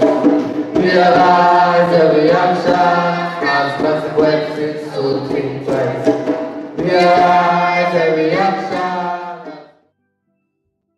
Yes. So before I kind of delve into that one, sometimes the children, when you're trying to deal with conflict resolution within the classroom, and I hit you, but you hit me back, but the first person that hit was wrong. And then the first person will say, after the next one hit them back, but miss, I tell him sorry, So you understand the two wrongs can't be right, because at the end, one person was wrong, but because they find, no, that person should hit me, so I hit them back. That two wrongs they want them, so two wrongs ain't make a right. But with them, as it relates to the gender-based violence, based on what it is that is happening within the homes, sometimes there are persons that just figure, I am correct. I am not wrong. The view that I have is not wrong. So I am not seeing it as wrong. So it might not be two wrongs, because I am not seeing it as wrong. You are seeing it as wrong, but not me. So how do we deal with a situation like that? And this is where acceptance comes in again. If I cannot see that what I am doing, I am beating up, and I do not see it as something that is wrong, I am seeing it as if it is okay. And you said earlier, the person said, I love so much that this is okay. It's okay for that to happen to me. So if I do not see it as a wrong, how can we change it around or try to make it right? So acceptance come back in there. But if you realize, I am beating up on you, and these are the things that is happening to you, one of them must have some form of inclination to say, well, that can't be true. That can't be right. Something is wrong. And as the jingle says, two wrongs can't make a right. Say two wrongs can't make a Everything's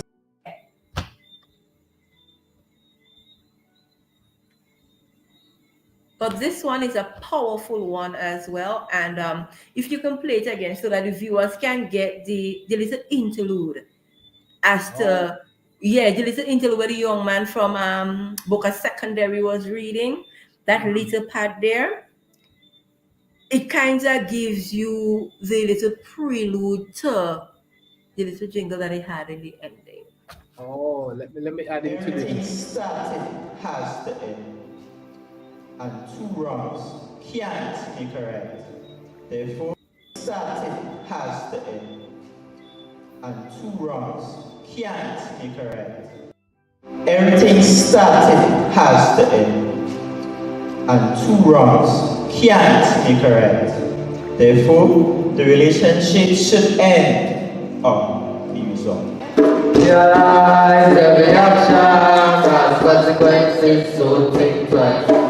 Realize every action has consequences, so think twice. Realize every action. I got you. You right. That, so you got that part, yeah.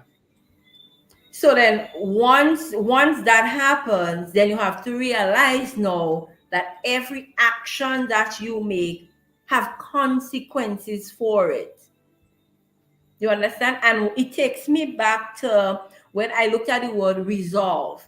So if you don't want to end it, then you can try and resolve it. And then it takes me back to, I think it was number 1 and number 2, where they talked about call for support, trust, and call for support. So if you want to resolve, then this is where you go to seek help now. You look for somebody that you can trust to talk to, You might decide, okay, we can go to a counselor to assist us with what is happening. And then if that still isn't working, then you end it. We're saying it easy, so based on what is there, easy like that. But as I said before, the persons in the situations, it is not as easy for them until they realize and they accept that what is happening to me not supposed to happen, and it's time for me to get out of this situation. Oh, there we go. So that means now, if I play this one here, then what would you say next? Let me I want hear. you to listen to that one.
Okay. Okay. So you would have looked at the clip, Miss Dr. Williams, and it speaks to setting boundaries. What sort of boundaries do you think the children are alluding to? The boundaries mean you go in your room and leave the person in their room. Don't come in my space. You stay in your space. How long will it be for? How long will it be? You stay in your space, I stay in my space. Isn't that the boundary they're talking about? Well, I'm trying to figure out the boundaries to it. Oh, okay. Then, so it's not that? I'm trying to figure out the boundaries, but then when I listen to if you have a problem talking to set your boundaries, I'm trying to figure out because the thing is it comes back to the communication part of it. And if I should go as it relates to the boundaries part, if I do not use the word boundaries, I can say that I should have my limits and you should have your limits. I should have things that I want to do and you should have things that you want to do. So maybe this is where the boundaries comes in as it relates to setting boundaries, knowing what it is that the limits that we can take. So I'm thinking maybe that's where my boundaries comes in.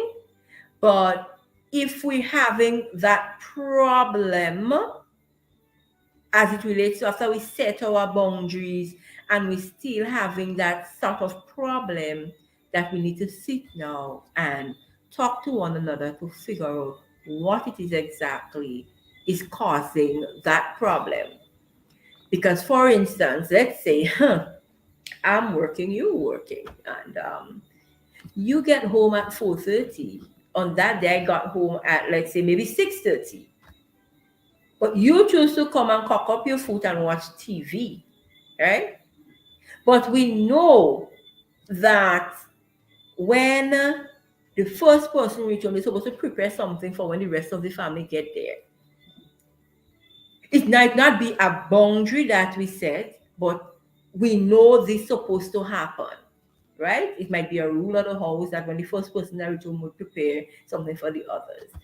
And you come and you know, so Dr. Williams, and you sit down and put up your foot and watching your little show, and I come 6:30 and looking for something to eat, I can't find nothing. Roger, what time you got home? Roger, you don't hear me talking to you? I pull out the headphone because you're watching a little thing and then you're ignoring me now because you know exactly what I'm coming to ask you or to tell you because you didn't do what you had to do. But remember, that in itself will create a problem with the partner. But then I'm thinking about, I want to talk it through. But timing, I think, would play a critical role as it relates to talking it through. Because at the time, I am kind of hype, and I think because I come home expecting to meet something, but the man they watching whatever, and you don't worry about coming home late and I need to get something to eat. And sometimes it's simple things. Maybe if I had just gone to Roger and said, hey, Roger, when you come on, what happened? You're tired today? What happened on walk? Okay, well, let's go. Let's go and see what we could make. Maybe we could do something easy tonight. We can make a porridge tonight. No problems there. Problem solved. But most times it's how we do the thing. It's how we communicate. This is crucial. And we do not want to leave anything per chance that when we communicate, that the person will take it in a different kind of light. So we have to be clear in how we do it. But if we have any problems, we have to talk it through. I like that part. So why you can't cuss it through? I went to a couple seminar. I went to a couple seminar. I think it was early up in the year. It was early up in the year or late last year. And they had this thing where the couple can have their safe space, right? So if there is a problem within the home that you are not liking or you do not agree with, I can come to you and tell you, I want us to create a safe space. And you will cause the Roger. Because we have the understanding that in the safe space, we can say anything that would get us to relieve whatever the tension or the pressure is. But then again, it comes back to communication with the couple or the partners, what it is that you will accept. Because sometimes maybe you say cussing, sometimes maybe by cussing it off, that's all over everything and all going back to normal as if nothing was the problem based on the relationship. But every relationship is different. So I might say I want to create a safe space to talk it through. I might come and say, well, something what you're doing there and come and help me. And sometimes when we hear about violence, domestic violence, we think about only the women being battered. But there's a lot of men. When you listen to a person speak, there are a lot of men that go through this thing. But for the same reason, they don't talk about it. And they don't go and look, they don't find the trusted person to even talk about it with. Because imagine Brother Roger going and tell Rose. I just get lashed, and Rose gonna laugh you? No, you understand where I'm coming from. But it shouldn't be, because if we take it on the nature that he is a human being too, and maybe the wife or the girlfriend is aggressive. Hence the reason why he is in that. So it's how we culture our boys too. You understand? We grow them up to be this big, bad, kind of macho kind of thing. And so it's as if they don't have no feelings whatsoever. You know? So they always have to be this big, bad kind of thing. And the girl's supposed to cry and the girl's supposed to do whatever. Like, seriously? But then again, this is how we were cultured. But we have to try to break that kind of barrier and see how we can help. Because in my classroom, right, when I'm choosing colors for the children, so when I'm selecting colors, so we're doing a piece of craft and they have to get their craft paper to work with. Sometimes I don't give them a choice to say, well, Miss, I want a pink, Miss, I want a blue. Whoever table I reach by, you get a color. Hey, Miss, you give Jaden a pink. What is wrong in giving Jaden a pink craft paper? Nothing is wrong. Because we learned that, oh, blue is for boys and pink is for girls. You understand where I'm coming from? As simple as colors. You know? So as simple as colors, we segregate. This color is for boys, this color is for girls. As simple as colors. But these are the things that we have to try to break away from. You understand? Nothing is wrong. My husband does wear a pink shirt. Nothing wrong in him wearing his pink shirt. Man look good in pink. Nothing is wrong with that. But you understand where I'm coming from? It's just that kind of thing. But if we try to, as I say, we have to start from the home. That's what I said in the beginning. We have to start from the homes.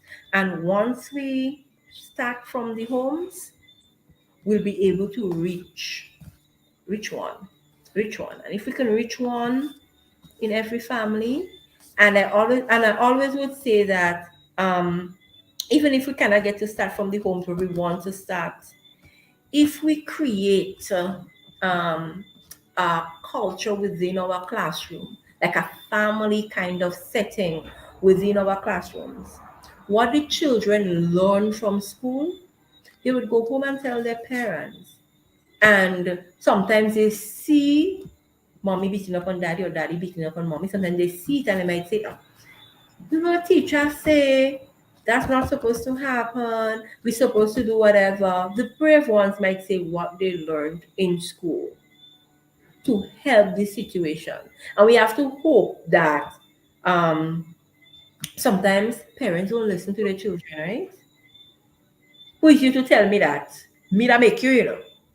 So the poor child coming to say, no, this is what I learned in my HFLE lesson, that if somebody is abusing me or if my friend is bullying me, this is what I'm supposed to do. So when Tom hit me in the playground, me say, I must go and tell somebody. Yeah? So they come home to tell you that, but as the adult, you're not listening to what the child is saying because you for yourself is being beat upon. But the child come and say, Miss talked us about bullying today, and Miss says that is happening, what we can do and whatever. But because sometimes we don't listen to what the children are saying, sometimes it doesn't even help us because we don't listen to them. But we can learn. Parents can learn from their children and don't think that I make you, so you can't tell me anything. I am the one that should be telling you. But sometimes they learn something and they can come home and tell you, and you can learn from them. Interesting. You hear that? There goes the master. See, I tell you, I don't have to say anything. She's just too good at this, guys. That's why we have her here. She's just too good at this. Thank you. You understand? Well, thank you. We have another big piece of video to play. I wonder if I should play it, boy. A big piece. You understand? Should I play it? Well, let us. Then, guys, I'm going to play the other pieces, all of them together. You're going to say which one you love. You understand? They're going to say the one you love. You feel free to do that. If you want to ask me questions, ask me. But right now, Master Rose, Master Fraser is running the show. I'm just here sitting in, you know. I'm loving it, you know. But I want to play this piece here, right? Should I play it? Whether I say yes or no, you would still play it. So. Every time you go, Watch. You call that bed right now? when he cries, when he cries, When she cry, when she cry, when he cries, when he cries, when he stop it, stop it, stop the violence. Stop it, stop it, stop the violence. Stop it, stop it, stop the violence. Stop it, stop it, stop the violence. Stop stop it, stop it, stop the violence. Stop it, stop it, stop the violence. Stop it, stop it, stop the violence. Stop it, stop it, stop the violence. She cried, when she cried, when she cried, when she cried, when she cried, When he cried,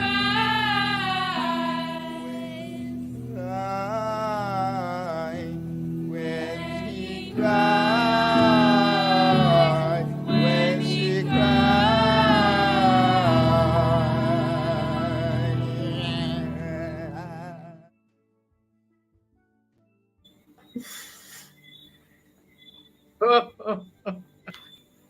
The children. Yeah, but you see like how you play that little, well, the clip is a part of the clip. What could have been nice is if the viewers would have gotten an opportunity to see just that little snippet of what the children saw and what caused them to create the masterpieces that they created. That would have been awesome. Oh, that would have been nice. Yeah, that's why the little snippet is in it. You see? It's inside, Yeah. I don't want to give that big plate of food. The snippet is we're gonna play it again. No big plate of food, right? every time so I get a bit. Watch. You call that bed right now, eh?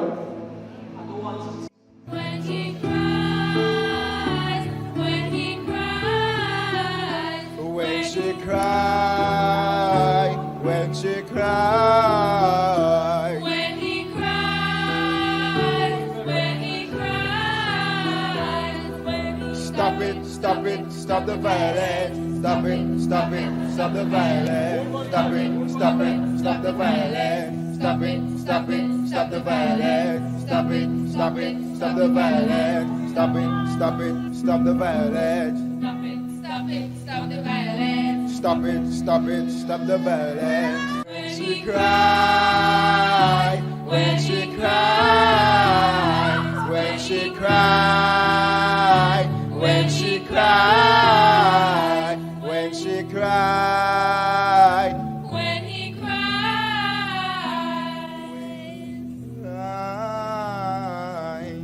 when he cried, when she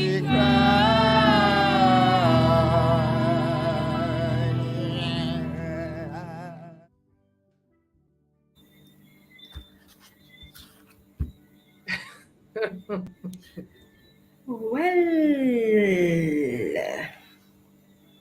oh, I'm to ask the questions. Oh, I forgot. No, these students. No, I'm leaving that to you. I mean, I'm leaving that to you. You see the value the students brought to this piece.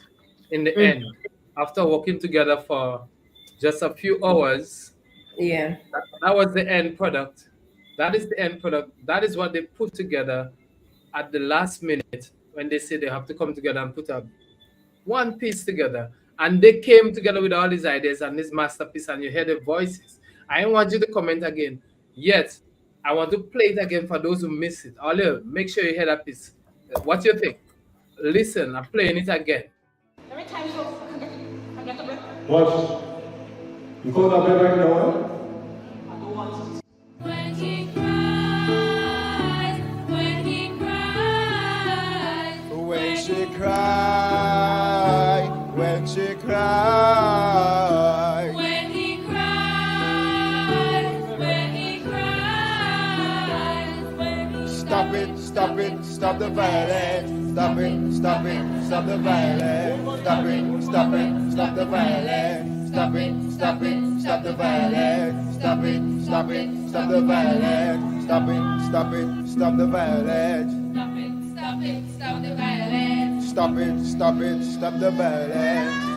She cried, when she cried, when she cried, when she cried, when she cried, When he cried,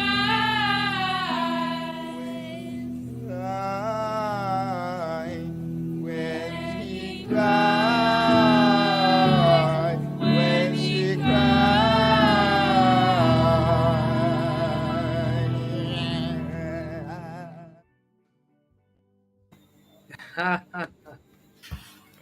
Oh, I love my children. They're awesome. So it just shows that our boys and girls can be creative if they are put in the environment for them to be creative. Definitely. And you notice that they had varied and different, varying opinions and views throughout the session, but they were Yeah. able to come together. See there? They were able to come together. All right.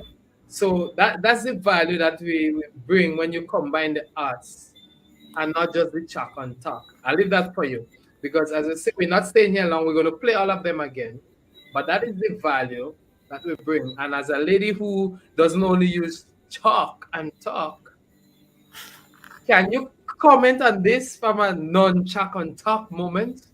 Was there chalk and talk in that program? No.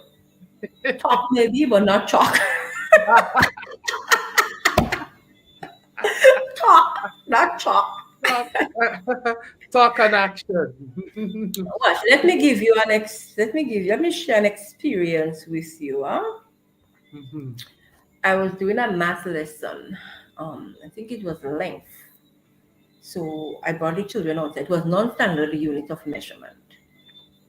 So I brought the children outside. I mean, come on, non-standard unit outside, we have to go. So I bring them outside and we started using footprints, handspans in the yard and other things to measure in the yard. Played a little games. How much footsteps if you run, how much footsteps you could take from one end of the yard to the next, and we walk in.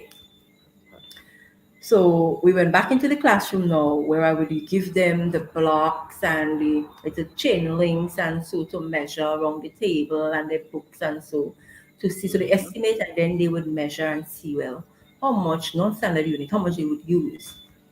Everybody might get the same because of what they're using. One child, Miss, I'm bored. So I'm like, you're bored? Why are you bored? But Miss ain't giving us nothing to write. So, well, no, I'm like, what do you mean I ain't giving you nothing to write? She said, well, so I said, tell me, share with me, what did we do so far? She was able to tell me everything that we did from start to finish. So I said, this is your learning. You don't have to write. However, since that you would like to write, can you take out your journal? She went for her journal and I said, now that you would like to write, make a journal entry as it relates to what you learned during the class from the time we were outside to the time we were inside, and then you're going to share it with the class. And that is my culmination. When she finished, right, she went in front of the classroom and she shared. This child, I guess, came from a classroom where they always writing.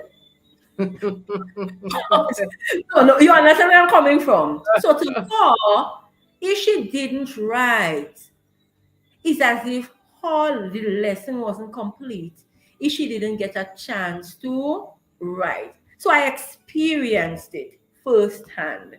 But the child wants to write, so I gave her that opportunity to write in your journal, because we do journal entries, write in your journal. And then the next time now when we go in and I had to give them the note for note taking, I said, review, what did we do in the last class? And they were able to tell me, no, I'm writing on the board now, and that's their notes. So the strategy that I used may have been different from what the child was accustomed to, because it was early in grade 4. So maybe it was like, it was different, definitely different to what the child was accustomed to. But then when you hear a child say they're bored, and then you hear why they say the child is bored, the child was just confused as it relates to why Miss not giving me anything to write when I'm supposed to write. But you understand? And sometimes as teachers, we think that the children supposed to, every lesson that we teach, they're supposed to do some form of writing. But what I've realized over the years is that having them in the little group discussions. They would write, but they're writing in the little group discussions, and they will come back to share. I find this, to me, sometimes it is more effective based on the topics that you intend to do with the children. And as I said before, planning is key no matter what. If somebody else came and sat in that room on the day we were doing this activity with the children, they never would have thought that this would have come out as the end product. But because I knew what to expect, I knew exactly what was going to happen. But the amazing part is how quickly the students catch on and were able to do and create and they created masterpieces. Definitely. So when you give the students the opportunity to explore, they will create. They will create, but then we have to, and you see the thing is too, as I said before, training. Because if you do not have the training, as I said, I didn't have the training before when I started to do this thing, but I used to read a lot and see what would get the children and them energized and what would get them thinking, what can I use? Because I want to pique their interest. I want them to remain with me. But what can I do to get that coming from the pre-level to the grade 5 level? The children are bigger. They're not like the smaller ones that would sit attentively and listen to me. They might just touch their friend or do something, but they would sit and listen to me. But what happens to the bigger ones? What do I do to get them to listen to me? So I had to be creative in all that I did in order to get them. As I said, it takes a lot. My kindergarten teacher, she would tell you, it takes a lot of energy to do what we do in order to get, because every day here she's singing song farmer song. Yeah, right next to her every day. No matter what the lesson is, you get a rhyme, you get a song, you get something that will keep. And on a lunch time and a break time, you're hearing them children singing it outside. So you know they're going home with something. But what you go tell me, write on the board because you have to write? No, you can teach the lesson and they go away with something without having to do that level of note taking. If I should say, mind me, teachers, I'm not saying that when we are assessing our children, no, they don't have to write, because come on. After the children looked at what transpired and they went back into their groups, they had to now write what it is that they wanted to present. So writing happened. It was not note-taking. But after the discussion, they had to write. So the persons that might crucify me as it relates to the language arts and the listening and the speaking and the writing, the children come back and they had to write. Is what they're writing. This is what is critical. Because sometimes we give them so many things to write, and do you think when they go home they will remember it? Or some few of them might go back in a book and review what is there. But if you taught them in a way for them to remember the content, they will remember the content. So I kind of take that sort of method. So I do not do note-taking all the time when I'm doing, especially when I'm doing my concept lessons. I do a lot of hands-on and movements and so to get the children to where I want them. And then the follow-up lesson is where we know we start after doing practice, and so it's no go and take our note taking. So because if my parents they look at the children book and they realize it, how come the children doing work and they don't have no notes to support? You understand where I'm coming from? They don't have no notes to support the work they're doing, but they get it correctly. You understand where I'm coming from? But the note taking would come later down for them to now be able to go back in their notebooks and review what was done. But it's with time.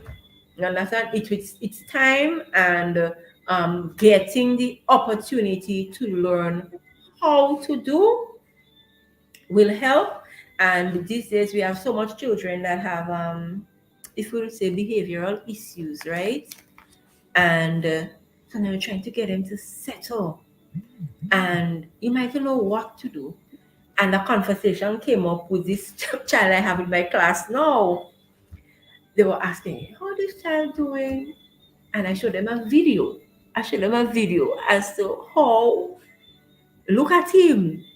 And she's like, I say, yeah, when I finish and I culminate and I just bring them outside in the yard down in the road. So we have a little line that pat the road, and they like in the pond and out the pond. So when I do my lessons, I bring them outside. So they have to be in the pond and out the pond, but it's based on the lesson that was done for the day. So for example, we did conjunctions, but we only did and but. So when we go outside, they know that I told them, okay, so is also a conjunction. So I'll tell you so as well, so if you hear it. But and but is what we did. So if I say and, anytime they hear the conjunctions, they have to go in the pond. If I say a word, if I say the, they know it is not a conjunction, they have to go out the pond. And then you would hear one telling her, but you don't hear what me say? Me said D, you still inside there? So you know that learning had taken place because of just this little 5-minute activity before the bell goes, that they actually learned something, because the next child could tell another one. You don't listening, you're paying, listen to what me say. What is it? And then when I start, our class is jungle learners, right? So when I start, jungle learners, are you ready? And I recap what we did. So then when I start my thing, they know, and then they just, when they realize, oh, they faltered, they just get out and then they see, well, who would win, and then they would help me to call. So I would not be the only one calling now, but they too would call words that are conjunctions and words that are not conjunctions to see if their friends know. And it helps me now too, those that got out, to see if they too remembered what is conjunctions and what is not conjunctions. Because let's say, for example, they say is, and their friend still in the pond, but they ain't telling their friend nothing. It means that they didn't understand. You understand? So it's how we spice up the thing, and it's how we do the thing that would make it work. But it has been over time. Yeah, it has been over time, over the years, that I have kind of crafted, or kind of helped me to be where I am. And I was tell persons, going into teachers college at the time that I went, I think it was a critical time in my career, because I went in when I was like 4 years or something. So it was a kind of critical juncture. But when I went there and I started to learn the things, I was like, I was on the right path all along. Because some of the things that they were teaching me, I'm like, hey, I don't do that. I don't do that. So I knew that I was on the right path. And then if you have the enthusiasm for the job and you want to see your children grow, you would go the extra mile to see that happen. So whether you have to do some extra reading, whether you have to do some extra consulting, because it have times when I want to do certain things, I would call you to find out, oh, I want to do this, but what you think I should do in order to get the children to go that way. Because we don't know it all, but our problem is sometimes you know and you refuse to share because you do not want me to know. You do not want me to be able to do the same thing that you are doing.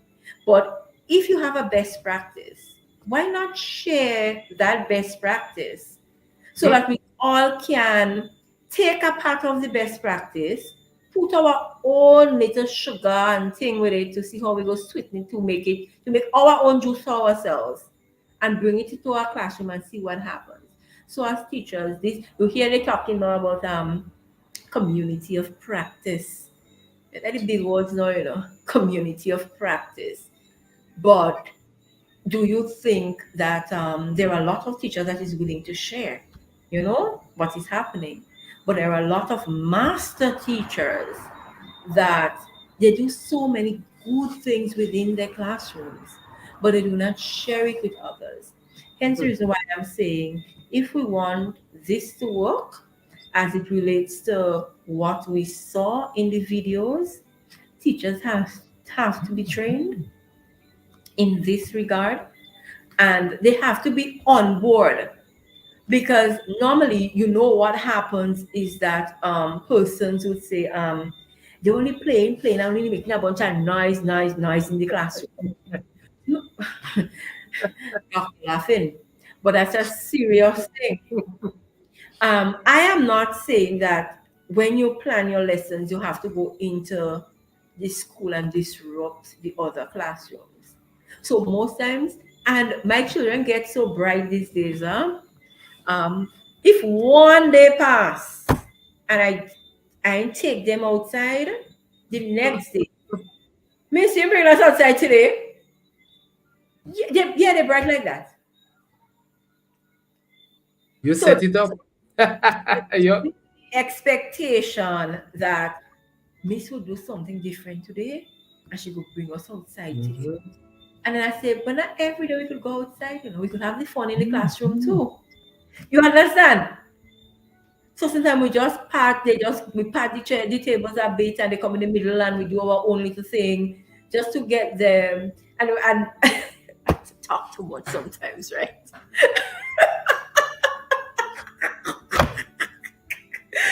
What? Remember I sent you a video? Of course. I'm doing we're doing continuous assessment, continuous assessment. And the child driving in my classroom, Before I would have said, brush him out now. You just stop in my class. You understand the instinct in the teacher. You're trying to conduct a continuous assessment and a child driving in your class. So I stopped the class and I said, tell me, let me hear what you just did. The poor child afraid because he's like, Miss trying to trick me now. So I said, so he refused to do the act, right? So I asked him to partner on the side, do what he just did. So the partner put his hand in the mouth and he started to go, so I'm like, okay. So I said, somebody else heard what they did? Another person started. And then he started to get a little comfortable now. So I said, you want to share with us what you did? And I said, okay, everybody down all the pencils and let's try what with my child, I could call his name. Let's try what Jaden did. And it's to see the big smile on Jaden's face, because Miss actually made the children do what I did. When they finished, I say, watch, there's a time and a place for everything. Jaden, we're focusing on our continuous assessment. When we finish, we're going to go outside and we're going to drive bus. So if it's a bus you have, we go drive bus. If it's a car you have, we go drive car. And I had to own up to the bargain. So when they finished, we went outside and we created sounds of vehicles. And the kindergarten teacher was like, I want them walk coming up the walkway there, The children, it was already lunchtime. So them children literally, they were driving to go to get their lunch. Come a little faster, slow down. And so in the process, they were learning, but they were having a little fun out of a mishap that happened in the classroom. But it could have turned out differently if I wasn't taught how to handle it. Because if I haven't gone to one of your sessions, what I would have done was tell the child, this is something in my class, No, it's not the time for that. No, you understand where I'm coming from. And it's human nature. But because I learned not to shut up the child, but hear what the child has to say, even if it is for just a minute out of the class time, I was able to get the children to create a 45-second video with them driving around the school. You're the boss. So training. So the training. Once we start getting the training, we will start thinking differently. Oh, well, you have it in Grenada, man. Don't you worry. There's a lot more coming. We have to change our mindset as it relates to how we do things in the classroom. Sometimes it seems as if you're doing nonsense, and no apology for the word. Sometimes it seems as if you're doing nonsense, but it's a bigger picture behind what you started with. Because at the end of the day, you had a plan and you know what you want to get out of the plan. You understand? Definitely. You hear that? That's the master teacher. I tell all of that, you know, the thing just starts. Yeah. Yeah, sometimes she talks too much, right? Just that and tell all of that is the master teacher. So I think that's the radio part of me now, you know. The thing is like you interview people for so long that sometimes you talk too much. Just that. I tell all of that. And then I'm bringing that back again to do a special feature. You go here, you go here talk. You say she could talk. Thank God I don't talk as much as she does, you know. Like, I don't talk at all. Amen. I said amen in the background. I heard it. You know, I heard it. And I see some Rhonda Richards says hi. Hi, Rhonda. You hear that? She says hi. Yes. Thank you. Good morning, good night. Is it night now? All right. But I don't know what all you missed, but this master teacher here was speaking about a workshop.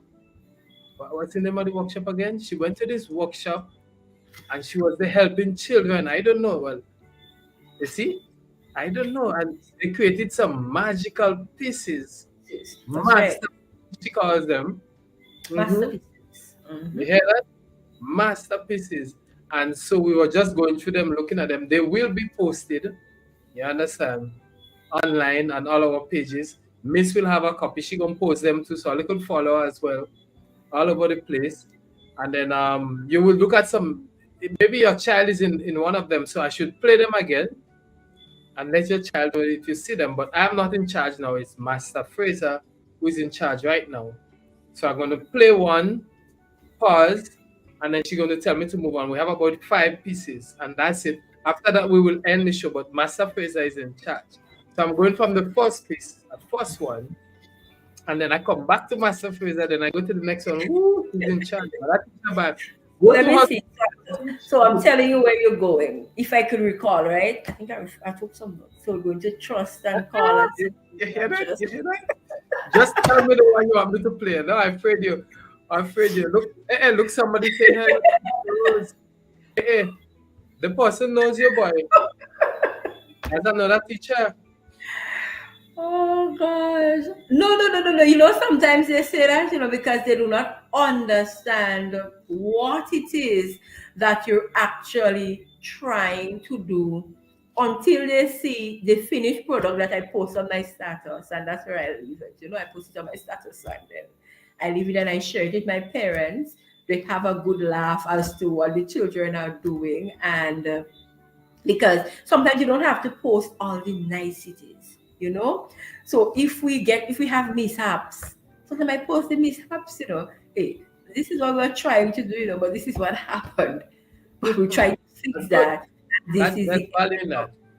So we know what is happening. So it's like, so my parents, whenever we do things, send some pictures for the parents so they see what is happening within the class.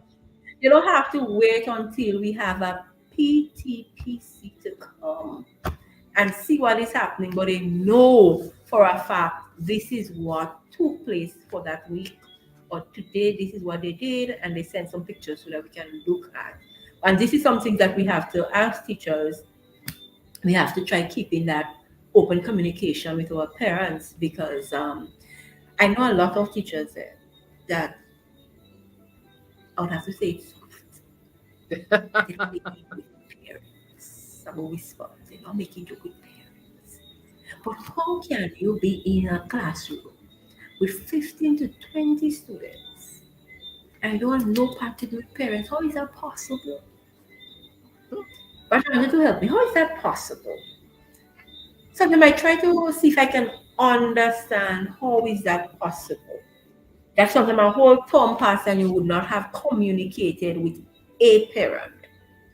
But that's not the norm, because you are accountable to parent, teacher, students, and the other. Yeah? Or you know what? So you have to give the parents your update and their feedback. So if a teacher or someone is doing that, that person needs help. That's another discussion. That person. Yeah, but no, it's just a throw there as to how, because things has become a bit easier now that we have the cell phones.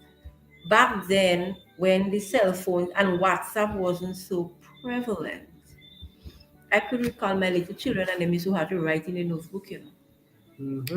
They write the little messages. I would take little pictures of them, but they write the little messages in a notebook to take home. But now they have this that we use. We have it all the time, and it is so. To me, it's easier now to communicate. And this is one of the things that came up in one of the videos as it relates to communicating.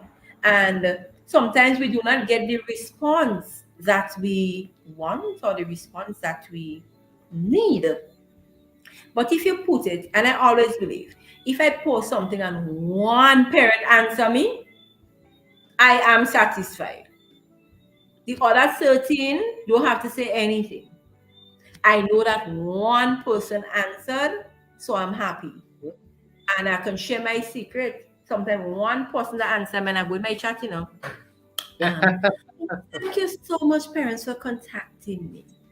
And to those of you who did not contact so far, I am still waiting for you to send your, but I get one response. I ain't lie. It's the fact. I did get. Do you understand where I'm coming from? So it's how we communicate, what we do, and how we do it would give us that effect that we want. So we're going with trust. So our service provider, support and trust. So you ready for video one? Your trust? Yes, video one. Let's go.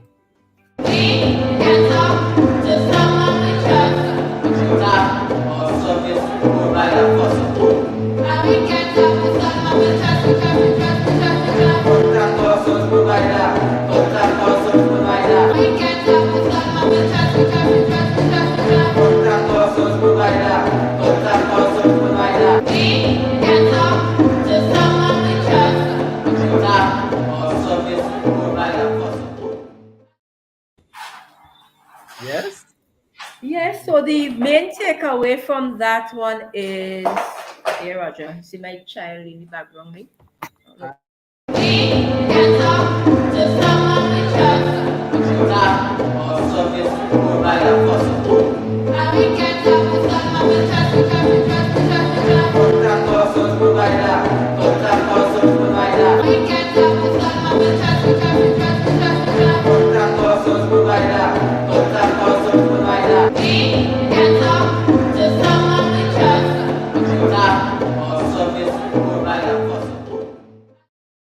There you go. Yeah, she gone, she way. Okay.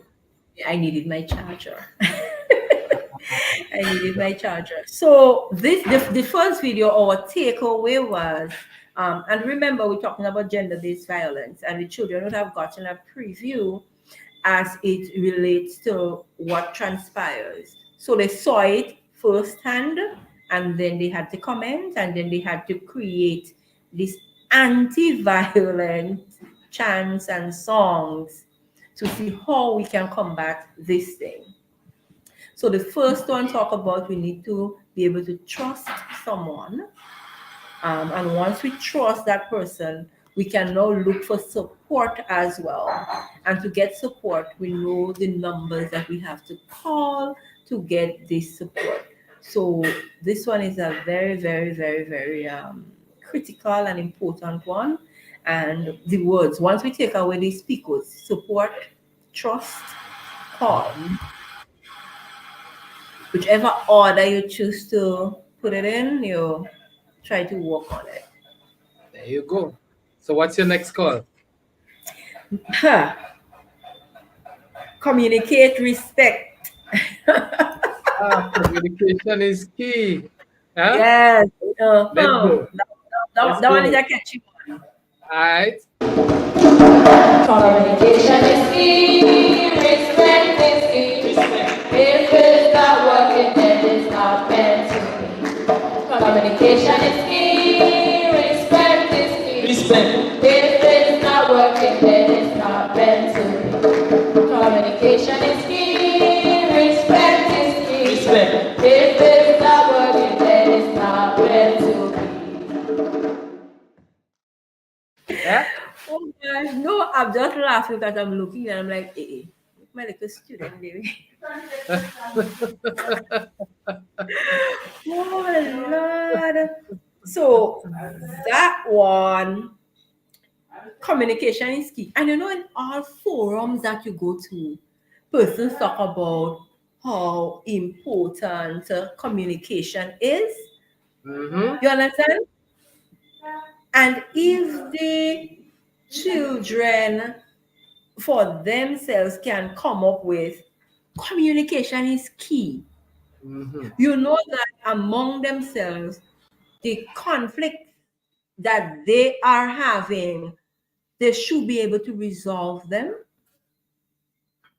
Definitely. Because the same conflicts, because it might not be happening at home, in the home, but it happens right there within our classroom.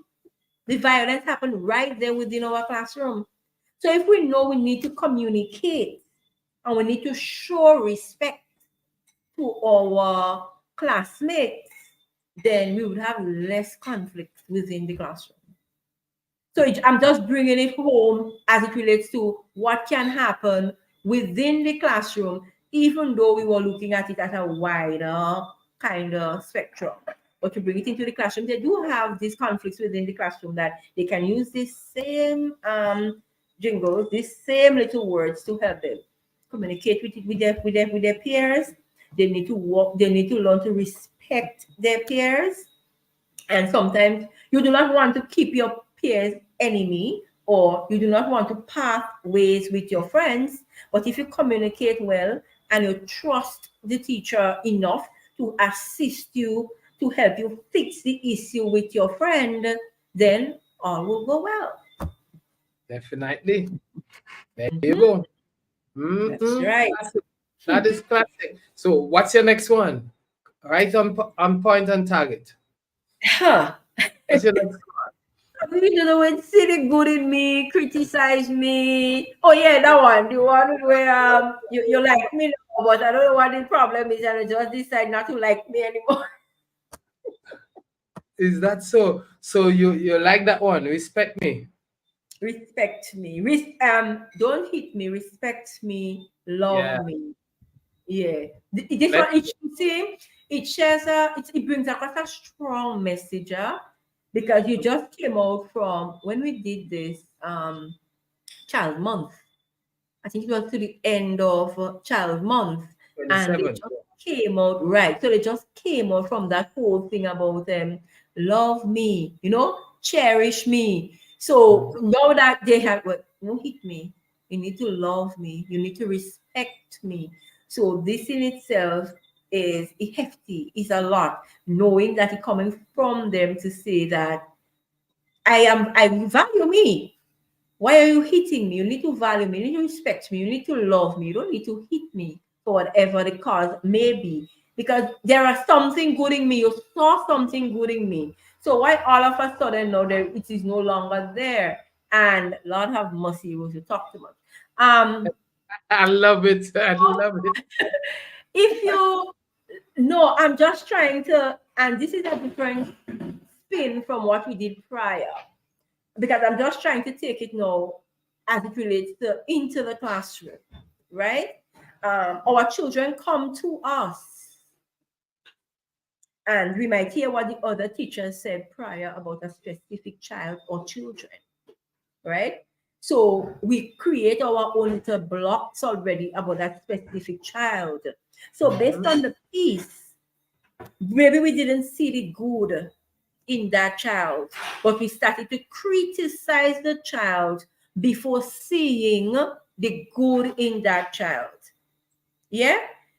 And then now, after we start seeing the good in that child, we would stop criticizing him because we realize what we were doing. If we reflect, that's if we are reflective teachers. If we're reflecting, then we will realize that, I think that child, I give that child a raw deal, Based on what they say about that child, that's not true. You don't see how that child come and nothing they say about that child is true. That child does mesh nicely in the room and doing what they're supposed to do. And you understand where I'm coming from as it relates to the video. And then if we start loving that child to get them to where we want them to be, we would always see the good in the child and work, even if it is 1% good. We would see that good in that child. Don't criticize the child, but try to work with the child. And it takes practice. Partners, you know they can get on your nerves. But I tell you, when I have a song I don't sing in the classroom for when I can't take the pressure. Anytime they get turn and I start to sing, class doesn't get quiet, Yes, because you see, you can't keep raising your voice high. You have to look at different ways to get the children to do what you want them to do. You understand? So sometimes you just trying to get their attention. They might say the little affirmations, and then they forget when they say the affirmations, it's for them to start talking. So as soon as they finish saying the affirmation, they start to talk again as if, hey, so I don't forget the affirmation, it's for them to stop that. And they get quiet. And then they start to sing. And then when they start to sing, they get quieter. And then Miss continues again. So you use the techniques. But the part with the love me, it's critical that we need to show love to our children, no matter the background or where they come from. And I can speak to this. I can attest to this. They would leave my classroom. And I would have to run them. Oh, look, coming back here and do. Leave me alone. You understand? First thing in the morning, you're coming and tie you up. And I said, why are you coming there? Hey, Miss, I just come to say good morning. But you're telling them, but leave me alone now. But they ain't going nowhere, Why are they not going anywhere? It just has to do with your personality, how you would have treated that child. Because come on, I know for a fact, when I went to school, some teachers, I mean, I'm an adult, no, they might say, but you know for a fact that you have teachers that would have taught you, and the experience was a terrible experience. So as a teacher, I do not want the children entrusted in my care, no matter what level, to go away with an experience that they would not feel happy. And as I would tell them, it is not anything about teacher having to like you, or we do what we're supposed to do. So we know what we have to do. We would have fun. Teacher don't take in no disrespect, because I am the queen of my jungle. So we're having fun in the jungle, but there are times when we need to get serious and do what we have to do. And we have to learn that we have to respect each other. It's a challenge day by day. That every day you get something new that you have to deal with. And you're asking yourself, same child again today. You understand where I'm coming from? But the part that says, see the good in me, we need to see the good in our children, and we need to value it, and we need to try to uplift them, as I said, even if it is 1% good, to get them to where we want them to be. Play a video back. Wow. You're the one who me, who saw some good in me, yet you chose to criticize me. Respect me. Respect me. Respect me. Respect me. Respect me. Don't hit me. Don't hit me. Don't hit me. Don't hit me. Don't hit me. Love me. Love me. Love me. Love me. Love me. You're the one who me, who saw some good in me, yet you chose to Wow. Yep. So we just need to see the good. We just need to see the good. 1% of good. We're looking for plenty. Not everybody that would have the 75% good. You know, you have those that, whoa, you have to pull out the 0.5%. Yeah, so then I have to try to pull out the 0.5% to get it to see what it is that they have there that you can function on to get them to start building. But it doesn't happen to the majority. Most times it's the minority. So this one is very, very powerful for the classroom and for the teacher as well, not just for the person that is a part of creating violence or being in the act, but it is a message too for us as teachers and even leaders. You know, sometimes you might be the leader of an institution and your workers.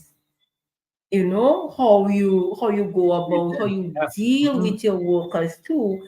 That too is critical, because maybe everything that person do, you criticize what they do, but aren't they doing something? This little 1% that is good, that you can congratulate them on and say, oh, you know, you did a good job today at X, Y, and Z. And sometimes, you know, just by telling them that, it would boost them to give them a little confidence now. Hey, boss, I did good today, you know. So I'll try to do better tomorrow. You know, just by seeing the good in that person. So it goes across the board. I got you. So there you go. You hit the master. So what's the next one you want to hit now? Let me. But that one, you love that one so much. I hope you remember the others. I still love that one. Well, no, the next one was the challenge one, you know. 2 unequal pieces don't make a whole. If you can't take that, it don't you? Ready for it? Yep, let's go. Two money companies can't make a whole. If you love each other, don't think each other. Too many companies can't make a whole. If you love each other, don't think each other. Too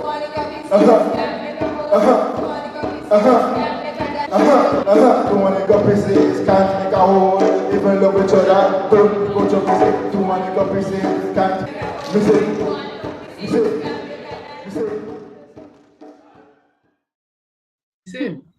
Listen. Oh, but he just have a natural talent. See, yes, he has natural talent. This one, which one you going at now? While it was playing, I was trying to bring it into the classroom kind of setting, because I mean, profession is teacher. I mean, what I'm learning, I'm trying to see how best it can work within the classroom, even if it is for something different. And you know, sometimes we know for a fact that it has 2 children. I guilty as charged, right? That it have 2 children that cannot get along, right? You're forming groups in the classroom. You're still putting that 2 children to work together. Why?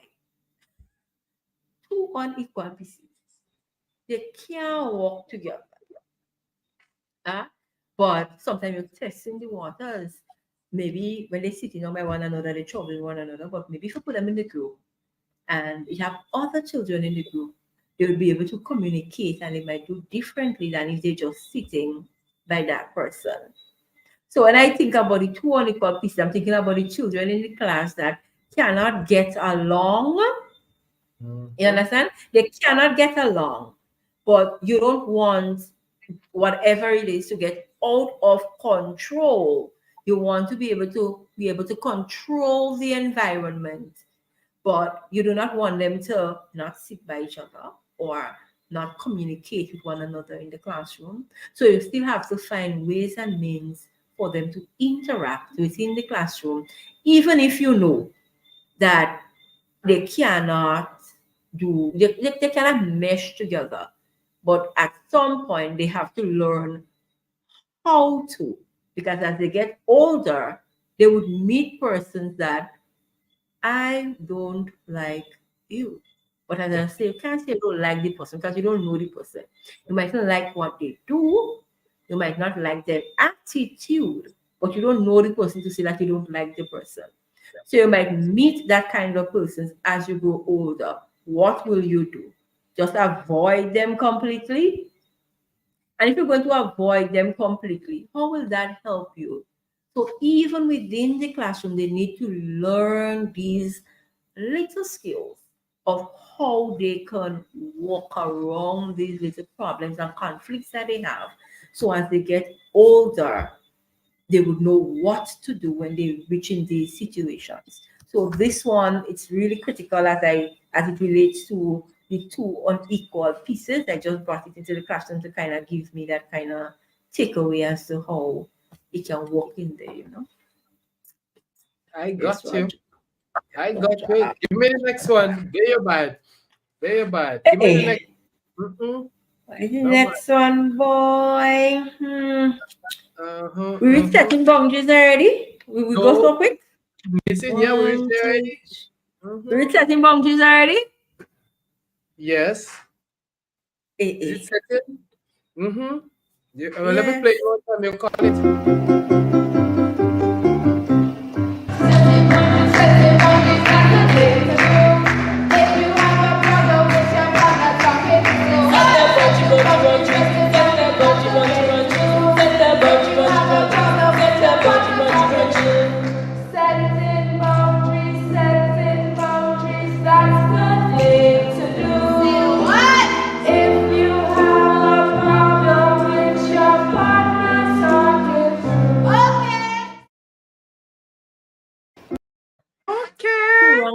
Two wrongs can't make a right is what was before. Oh, so we jumped the gun. Yeah. Go ahead. We jumped the gun. We jumped the gun by one. As it relates to setting boundaries within the classroom,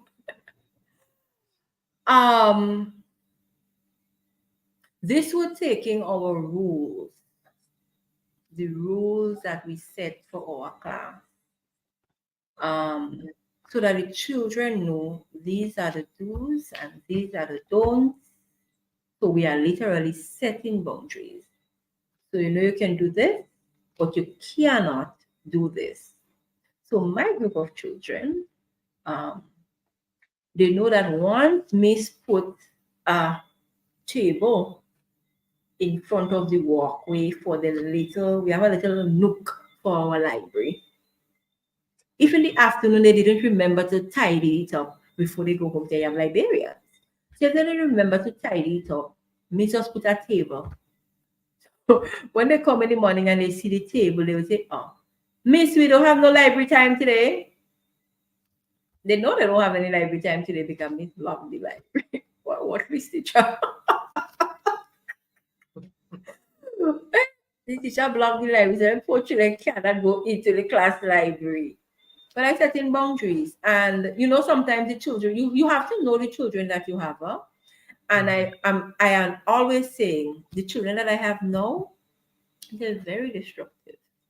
So things that I had long that other children were playing with, and these ones and them they're breaking it, they're not taking care of it. So they are that little ban, you know, they're seeing it, but they can't touch it unless me say it's okay too. And if you ask for it, Miss might say, okay, yes, you can have it. So this is setting boundaries, because if they mash up everything in the poor classroom, it's salary, and beg at us beg, right? So when I beg at us get, so when I beg and I get, I have to take care of what I get. So it can last for just a year. So you understand? So we have to set the boundaries within the classroom as it relates to our rules, the do's and don'ts, what we don't want to happen. And when the children meet up in their little problems, we should teach them how to talk it through. So they don't have to always come to us. And the hitting might take place in the pasture. The whole pasture running up to one teacher to say, Tom hit Harry. But what's supposed to happen if Tom hits Harry? You can teach them now how to solve the conflict so they don't necessarily have to run. The time they leave the pasture to run to come up, they could get a little 5 minutes, extra 5 minutes, please. And then when they come, two little questions you asking, what happened? Why did you hit him? Oh, it was an accident because you all were playing. Okay, go back and play. But you understand where I'm coming from. So if we teach them the how to do it, so you we do the little role plays and you talk to them about how to do it. So you create the scene. You create the pasture scene. They playing the football, they bounce one another. Could that create a conflict? Yes, it can, but it was an accident bounce. Some of them playing the game and it's really not an accident bounce. They do it by the spite. We have to be able to discern that, whether or not the child did it by the spite or if it was an accident. Because they're quick to say, Miss Ali, tell him sorry. Before they reach you, Miss Ali, tell him sorry, but they still come by you. You understand? So the boundaries part, we too can teach the children how to set the boundaries, and when they do set that boundaries, what to look for and what not to look for, and the problems, how they can talk it through, what the lines should be. You should not be hitting me. I did it by accident. I told you sorry.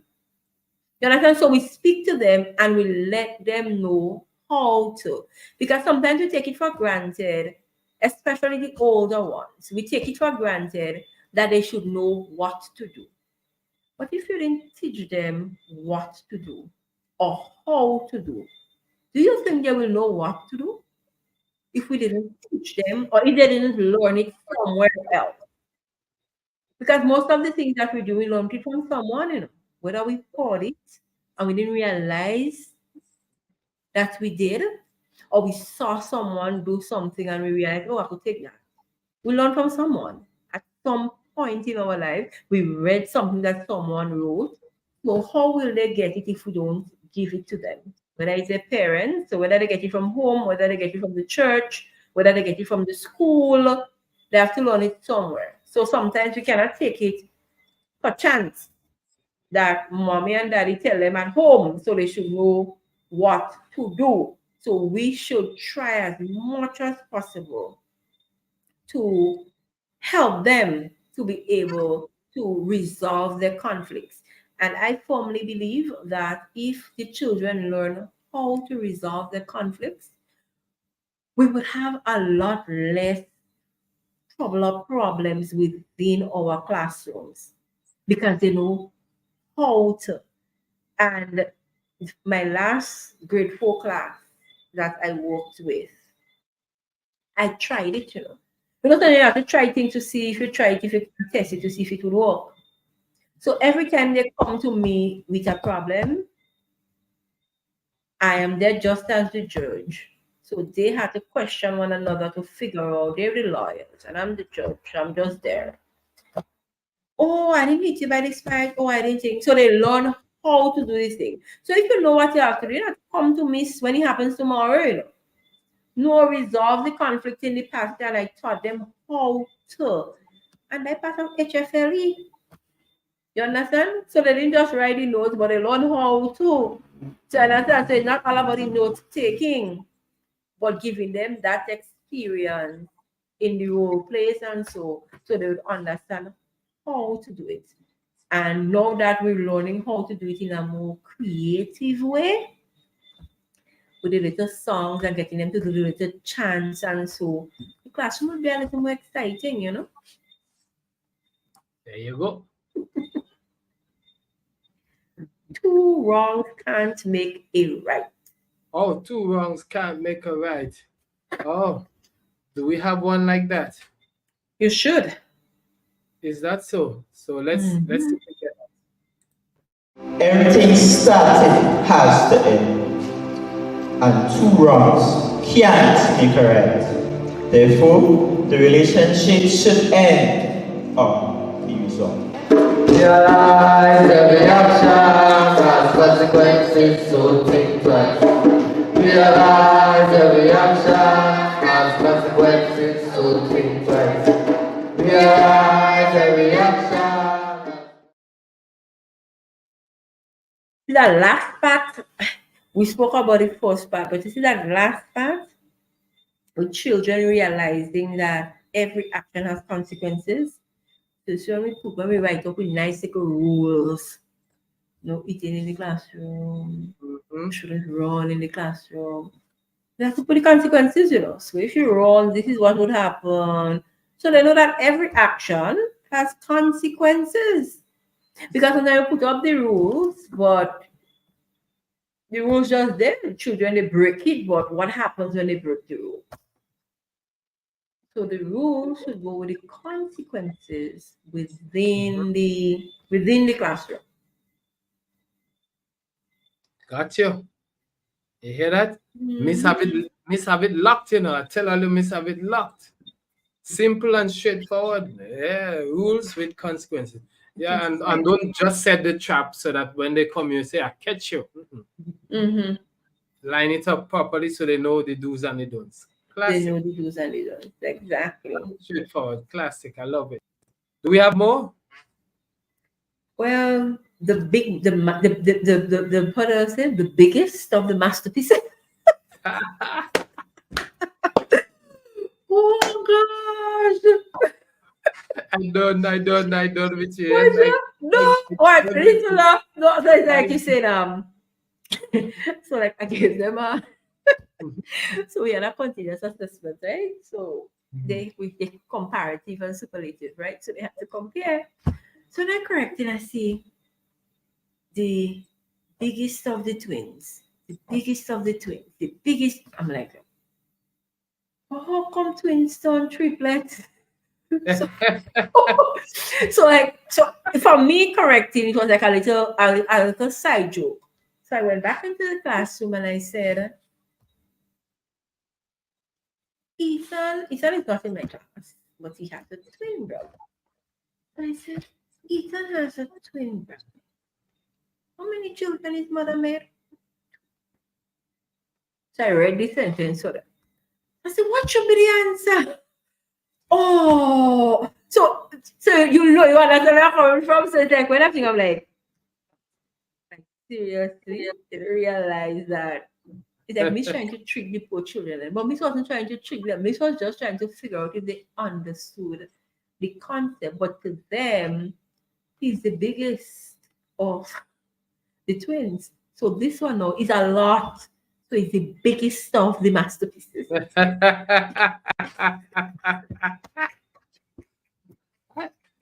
Right, you win. It's clear. I hope you didn't mess up the audience mind, but this one is Whoa. Ready for it or not? Okay. So let's go. Ready or not? The masterpiece of the masterpieces. All right, let's go. Every time so I get a bit. What? You call that bed right now? I don't want it. When he cries, when he cries, when she cry, when she cry, when he cries, when he cries, when he stop it, stop it, stop the violence, stop it, stop it, stop the violence, stop it, stop it, stop the violence, stop it, stop it, stop the violence, stop it, stop it, stop the violence, stop it, stop it, stop the violence, stop it, stop the violence, stop it, stop it, stop the violence. When she cry, when she cry, when she cry, when she cry, when she cry, when he cries,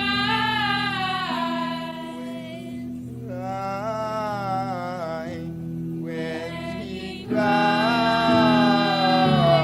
when she cry,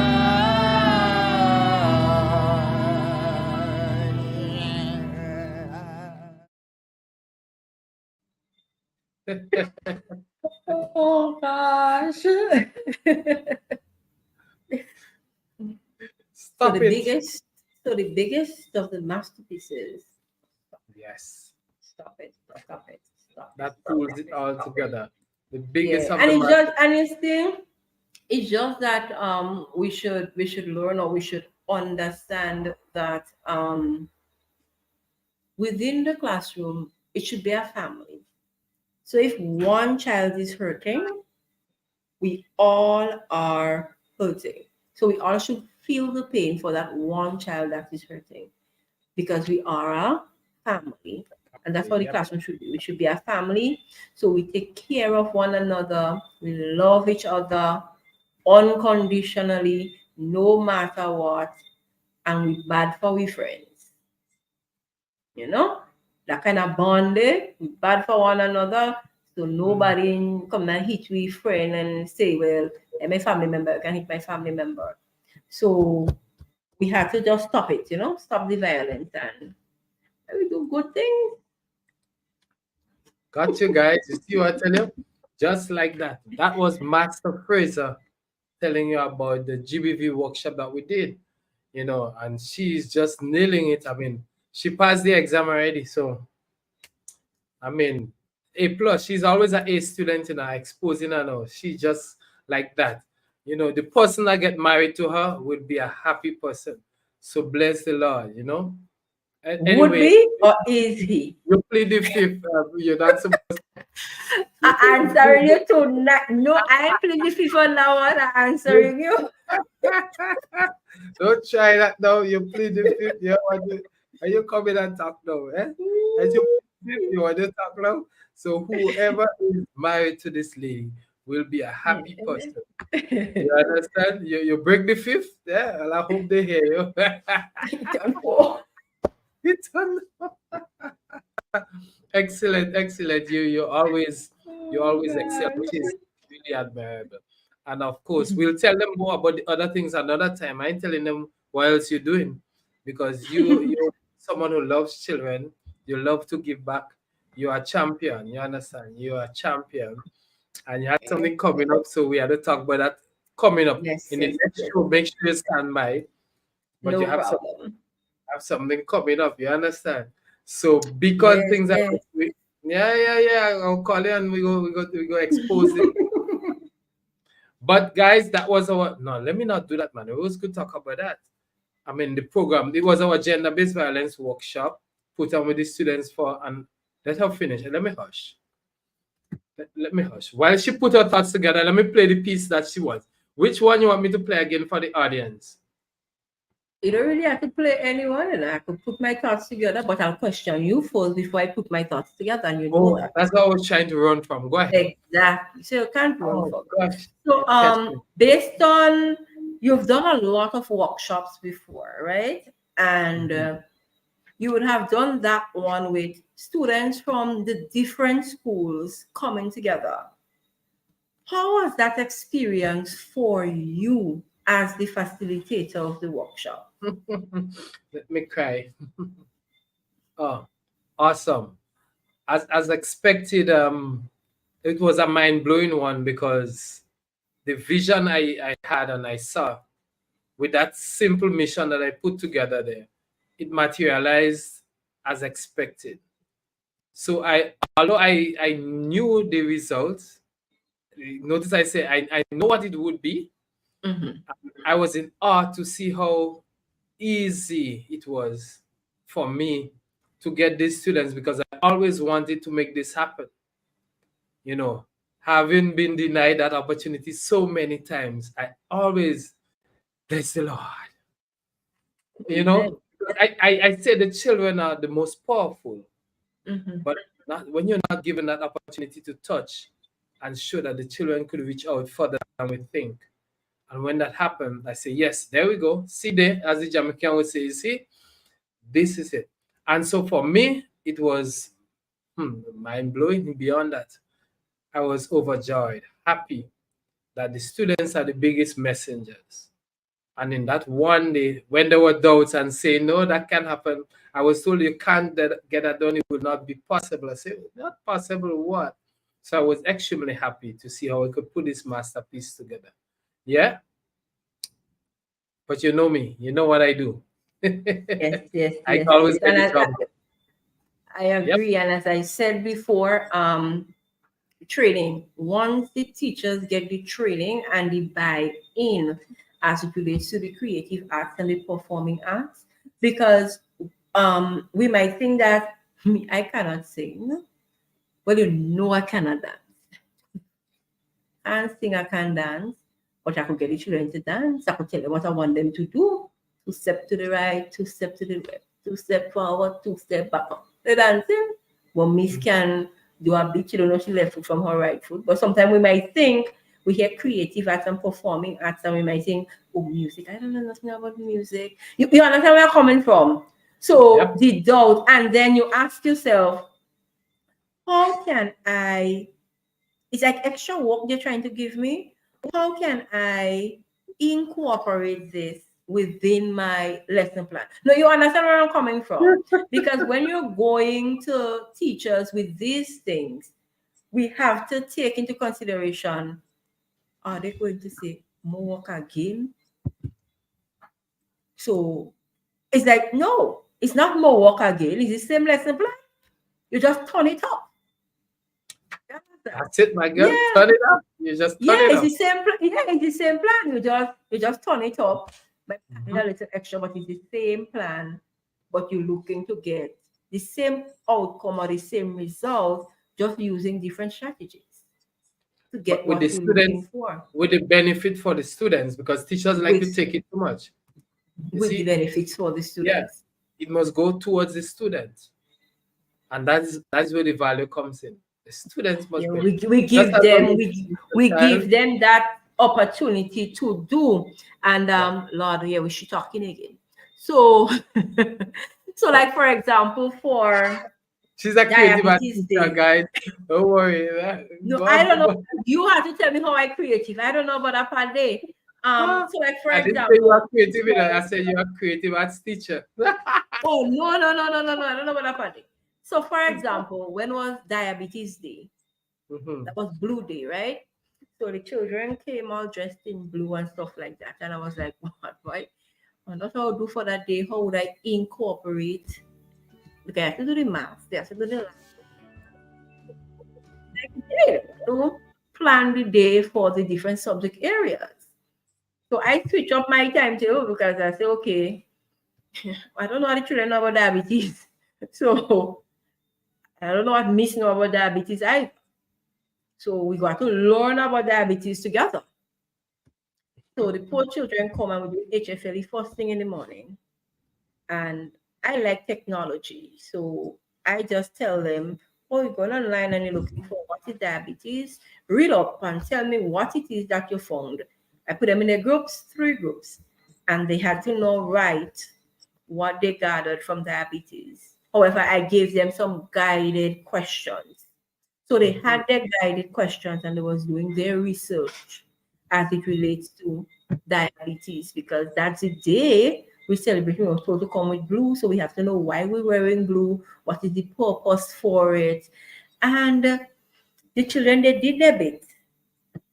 Well, you know, so I cover my poor little dough in a blue, my blue cotton, and I think I cover my dough with the blue cotton. And we had to start the day. So we started the day knowing what the theme was and what we were celebrating. But when we started the day, we knew nothing about diabetes. But by the children now going to research, they all gathered information. They were able to go in the front of the classroom, share. So the group members went and everybody had to give a little piece. So they went in front of the classroom and they shared what they learned about diabetes. Bam, break time reach. Lunchtime, we have to figure out now what's happening at lunchtime. So break time reach, language arts. So what's happening at language arts? I say, okay, so we were doing story writing before. We're talking about diabetes. Come together in your groups and tell a story. Come up with a story. Get your characters, get your setting, and tell a story about what you learned in the morning as it relates to diabetes. Hey, Raja, I have a nice little 35-second clip with a diabetes story. The 3 groups did, but then when they finished, it had one that was, how would you say, it needed a polishing, but you could publish. You understand? From the little story. At the end of the day, we wrote down the question, the focus questions I was asking in the first part of the day.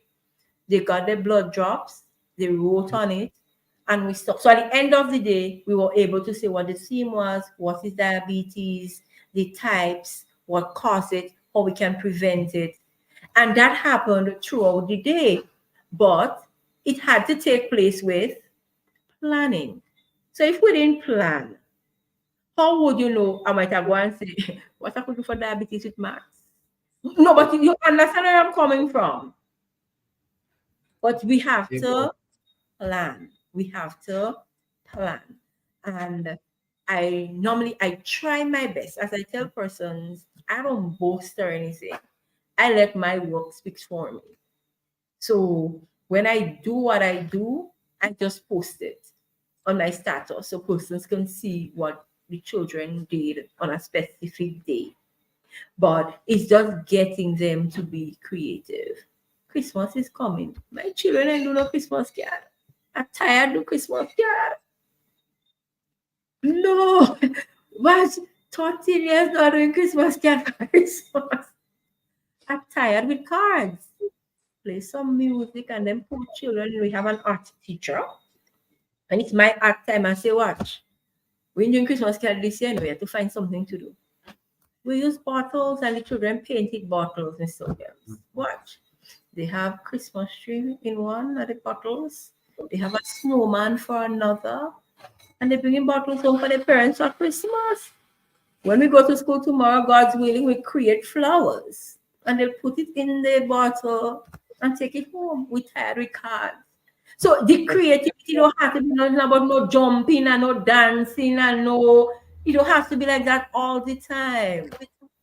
It's how you turn up the thing using what you have. You understand? You hear that? Me understand you the master teacher.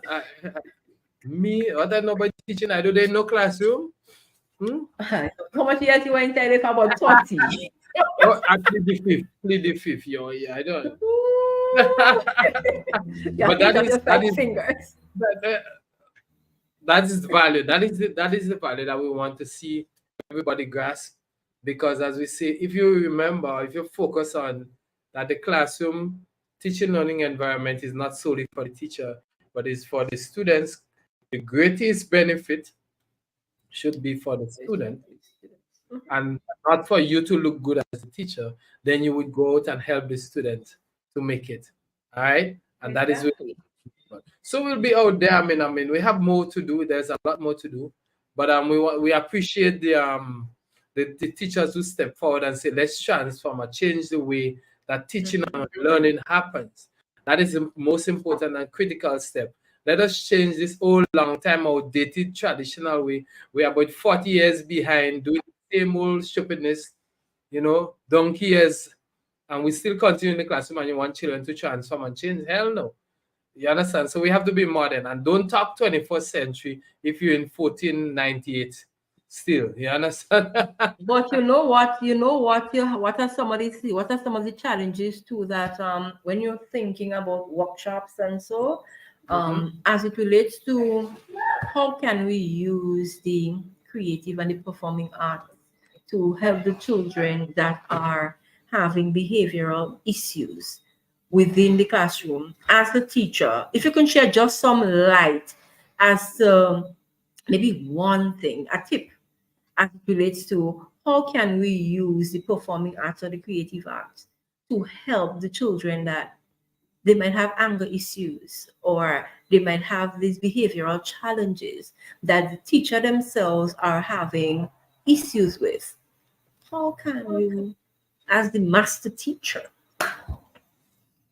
Look at man. Why you say the child having anger issues, a behavioral problem? The child is not a child. But let me not make it too difficult. Yeah, okay. The child is hyper over active, as some people will say, you know, and then you turn and you blame the child. Oh yeah, attention deficit syndrome, you know. It's like all kind of thing. You just class the child. The child can't stay still, joking people, pinching children, you know, them kind of thing. Well, your class boring. All right, okay, let me give you an answer. If they You stump me there, man. Watch. So any teacher who is having that challenge, right away you didn't cater for the child's learning style. You have to assess that quickly. And as you said, the training is important. So we must first strengthen the teacher. Now you have to be activity based. Anytime you see that happening in a class, then you need to engage quickly in action based teaching. You get me? Notice I said action based teaching. Yes. And out of action, you create activities that would suit, you know, the energy of that child or the student that is behaving that kind of way. So instead of you shouting, why you don't stop them? Why you don't go outside? What go outside what? I want no child go outside. Go outside and do what? Now you have to come out of the old way you're thinking now and say, okay, let's cater to the learning style of that child. You see you're restless? Let's do an activity that's real restless. Let's make the class go crazy. Because you want to behave crazy? Let's go crazy. You want to tell jokes? Let's tell jokes in social studies. You understand? Let's tell a joke with history in it. Let's tell a joke that has math in it. Right? Let's see who could make the person laugh the most. Okay? 1 and 1 is 22. That joke boring, boy. You know, you find something. So you're creating that energy in the class that will captivate the students that are giving the most trouble. So sometimes you have to focus on the one so that you can bring him around while you throw away the 22 and you have them there dreaming. But so you have to balance it. As you say, if you don't have the balance, then you will crash the class. So that's why I go back to you and say, you the teacher, your class boring. Your class one-sided. You get me? You need to open up your mind and say that no child can come to your classroom to sit down and say, listen to me, boy. Listen to me, child. Listen to me, girl. You hear me? If you don't do this, now we have to come out of that. You say, look here. Ready? Are you ready? Let's go. This is what we're doing. Come, next one. So it cannot be, listen to me carefully now. It cannot be a talk. It must be an action-based class. And I didn't say activity, I said action. You said action-based, yes. I didn't say activity because teachers, sometimes you go and write down, oh, I did that activity and the child didn't respond. What activity? What activity are you talking about? Yes, there are activities, but it must have action that has the child moving, doing, reacting. You get me? Locomotor. Yeah. You understand? All his body parts engage, and you will see what happens. And it happens in every subject area. So we could do some more workshops to enlighten the teachers so that they can see in every single subject area how you can bring value to your classroom. Get the children moving. Because a still body, you're not getting much out of it. You're not sitting still. So that's the first thing. So finally, on that point, because you trigger me there now, because I don't like to hear that. If you don't have fun in your class, then your class boring. I am saying to you, if there is no fun in your class, then your class is boring, then you are the problem in the class. Vex who want vex. So if you don't have fun in your classroom is boring. So you, the teacher, is the problem in the classroom? That's what you're saying? Yes. Okay. Yes, you know many so times. Then we need to get some of these strategies because it's a serious kind of thing that you would go to different workshops and you would hear it. You hear the children and them do easy. I will pass the children and them is the children and them they only giving trouble. They can't settle. The children behavior is this, good. And no, but even me, I catch myself saying, "What's wrong with you? You need to behave. You don't behaving today." No, you understand where I'm coming from.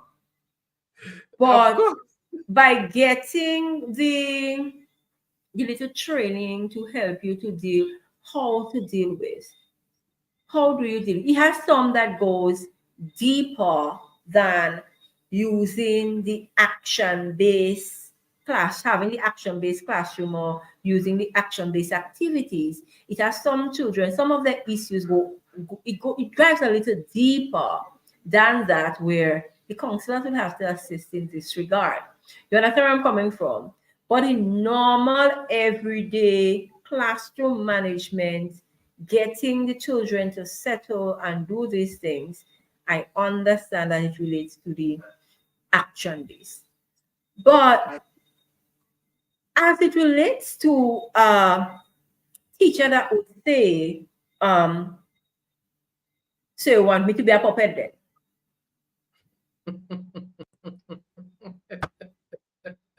So why are you going to classroom for? To look good? To dress up with my That's the biggest hands. question. Why are you in the classroom? To dress up sexy and distract children? You go in the classroom to perform, to show that you're the powerhouse and you have what it takes to take that child from 0 to 199. So why are you going to the classroom for? To show that you're prettier than the children and that I'm sexy and that people love me, or I am muscular. People, hello. You go in the classroom to change mindset and energies. Why you come telling me? Eh? So what are you doing in the classroom? Just walking cloxy, or what? Do. And you, nobody talk. No. You go into the classroom, and let me say it again, to change mindsets and energy. That is why education should be empowerment and transformation, so that you can pass on the knowledge and the history and the culture of your country or your region or this discipline. So when you go to the classroom, you don't go there for this foolishness. You want me to be a puppet? You better be an idiot, a fool, a puppet. As you could say, whatever clown you want to be in the classroom, be it, because children don't let go that childlike behavior at all. All in their 20s, they still hold on to it. So try to be a clown in the class and you go see everybody coming to your class. Why? Because I'm going to see the clown perform today. And you know, he does learn a lot in the full class. You know, that man always doing some stupidness. She always doing some stupidness in class. But they remember what they were doing the time Sir sat down on the floor. Hey, Sir doing push-up with me. Miss doing push-up with me. Miss sit down. Hey. You don't see Miss cutting grass with me? All of these things. Children remember. So you're bringing energy to the classroom and not your. That's why I said to you, remember that session. If you don't know yourself, why are you passing on to people, children? I pause that day. Yeah, because as you on that, I normally do physical education with my children once I have the time and the thing. So when it's physical education, I would go to them now, because we do not have a physical ed teacher at the moment. And it had one Friday, we were trying to get the library ready. So Teacher Kaden and I didn't get an opportunity to go out with them. Miss, you not changing? Miss, you not coming outside? So I said, Miss brought her clothes, but we have something to do, so we cannot, come with you today.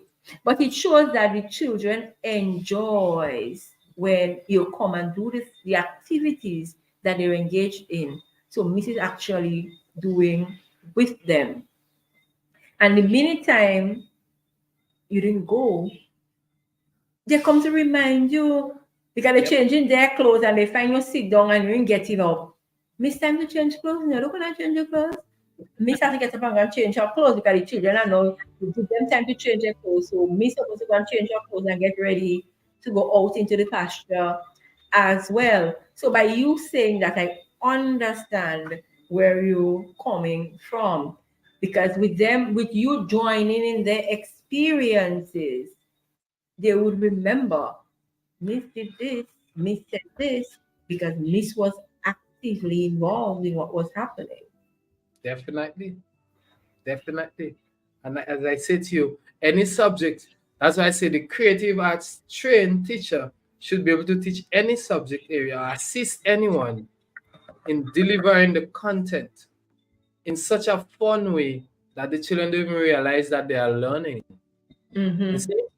But it starts with the teacher's personal development and training and that cleansing before you enter the classroom, or else you're going to be destroying people's children or demotivating, so to speak, people's children instead of, and most of the children will just say, well, I just sit down in the class because I want to do this subject. That shouldn't be happening. Well, I don't like Miss, but I had to go to school. You get it? Once they start saying they don't like this or they don't like that, it's not because they don't really like it, it's the energies they don't like. You get me? And that's what you bring to the classroom, the energy you bring to the classroom. So but I understand that you would have, like on the ground, these things can happen in the primary schools because the primary school teachers have their own classroom, so they can do these things there. But I teach 7 different classes and I only have 45 minutes at the secondary level to deliver the content.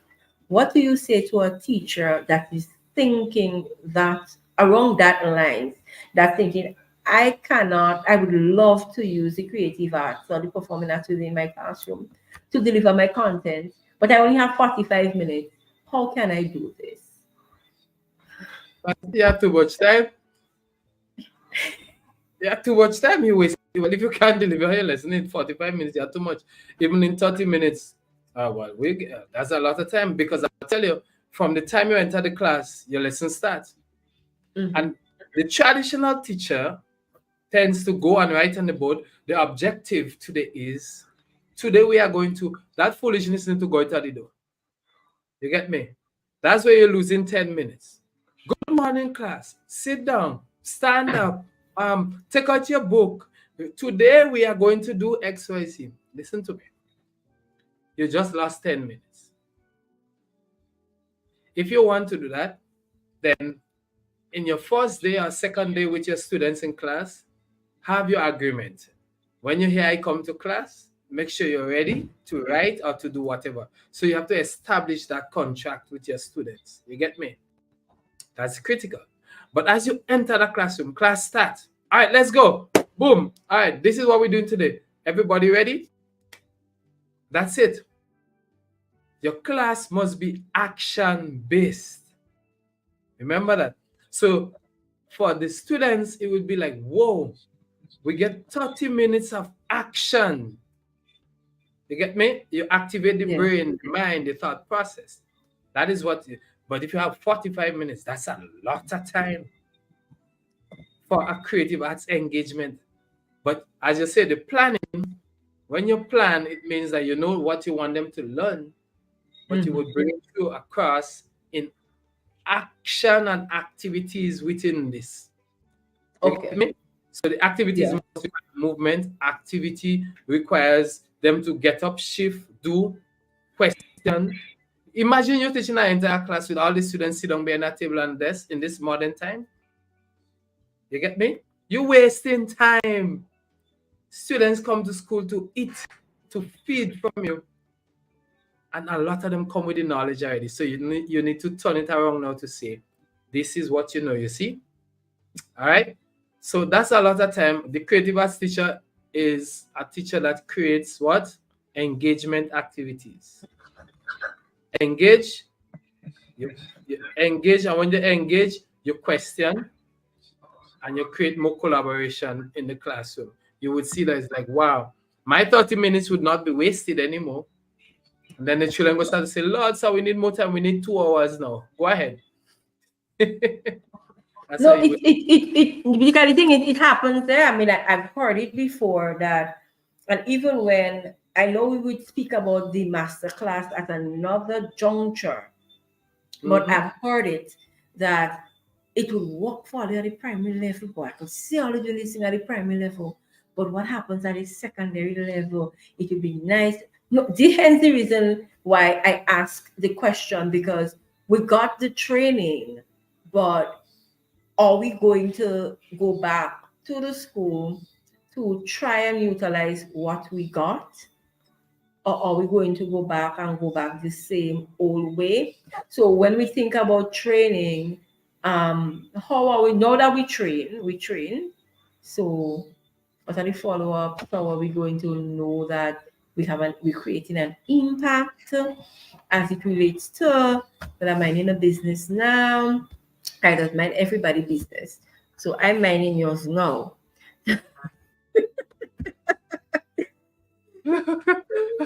I done with you. I done with you. So see, you choose the wrong person to come on. You don't want to make me say it on a live here. Of course, I already schedule, put down how I'm going to be in contact with all the persons who did it so that I could support them. As I say, it doesn't matter the subject area. I don't tell you the subject area, there's no challenge. Once this man here comes to you, he's going to help you. You get me? No, but it's just like you see, it's not like you individually, yeah? It's I get it. Wider. It's wider in terms of sometimes we go to workshops and we get stuff, but the word support comes back in, and this was in one of our videos. You understand? And it was in the first video as it relates to support. So if we get that level of support that we need, we would see that change that we're looking for with that level of support.